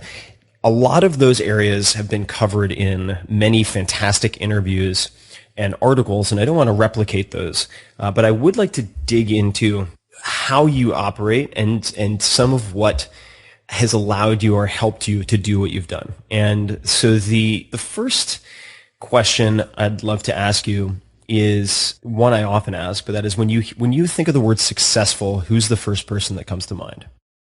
Oh, wow. This one, all right, so this is something that it has changed and has evolved over the years. Mm-hmm.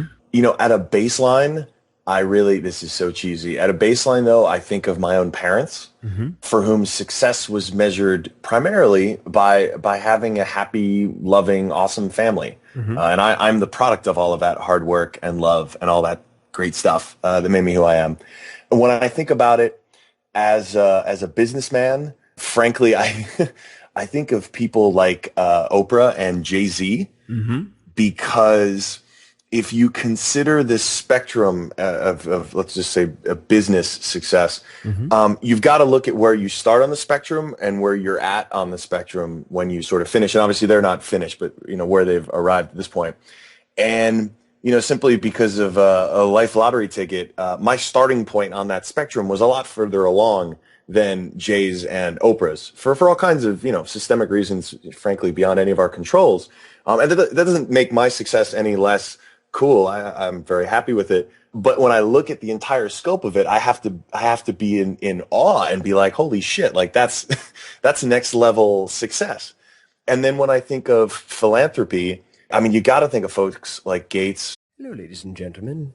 Wookiees and Mogwais. This is Tim Ferriss. Welcome to another episode of The Tim Ferriss Show. I'm whispering due to two factors. Number one, I'm in an airport, and I'm trying to avoid having people heckle me or other issues. Number two, I've had way too much caffeine. So I'll try to keep this short. Number one, this episode is brought to you by the Tim Ferriss Book Club. I read, let's call it 2 to 4 books a week, typically. Out of all of those books over the years, I've highlighted 4 to 6 of them that had a huge impact on my life. You can get samples of all of them at audible.com/TimsBooks. That's audible.com/TimsBooks. And if you'd like a chance to go with me on a private jet to Necker Island, this is the private island of Richard Branson, to spend a week with Richard Branson, with me, with Damon John of Shark Tank, and founder of FUBU, Marie Forleo. Let's see here. Seth Godin will also be there.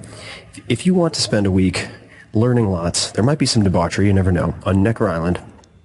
You can do it and have all of your expenses paid. Check out shopify.com/Tim. That's shopify.com/Tim. And now, on to our guest. My guest is Alexis Ohanian. And Alexis is best known, perhaps, as the co-founder of the social news site Reddit. It is massive, as you probably know. Hipmunk. He was in the first ever Y Combinator class. Y Combinator is the best known startup accelerator in the world. Its selectivity is something like combining Harvard with the Navy SEALs. Very hard to get into. Stars that have come out of that include Reddit, Dropbox, and many, many others. He is now a Y Combinator or YC partner, and we're going to talk a bit about that. Good evening and thank you for And choosing U.S. Airways now. here we go. American Airlines. Blah, My name is blah, Jasmine. blah, I'll blah, be blah. your keyboard So I'll flight try to attendant keep shower in this. just a few minutes. Please listen closely. You know what? I'm not going to stop this recording. I'm going to keep going because they never shut up in the airport. So I'm going to take a moment and I'm going to let you listen to some of this. Please take a minute now to gather your belongings. You're welcome aboard with one carry-on I like this. bag. It's very cinema verite. Please place your smaller items. Okay, you know what? I'm going to keep going. Fuck it. So Alexis has a lot of stories. I ask him a lot of weird questions, like when is the last time he punched someone in the face or got punched in the face. And we digress all over the place. We talk about how to spot the next big company, how he chooses companies. We talk about favorite books. We talk about documentaries. We talk about everything. So without further ado, I would like you to meet Alexis Ohanian. Thanks for listening. At this altitude, I can run flat out for a half mile before my hands start shaking. Can I answer your personal question? Now would seem an appropriate time. What if I did the opposite? I'm a cybernetic organism, living tissue over a metal endoskeleton.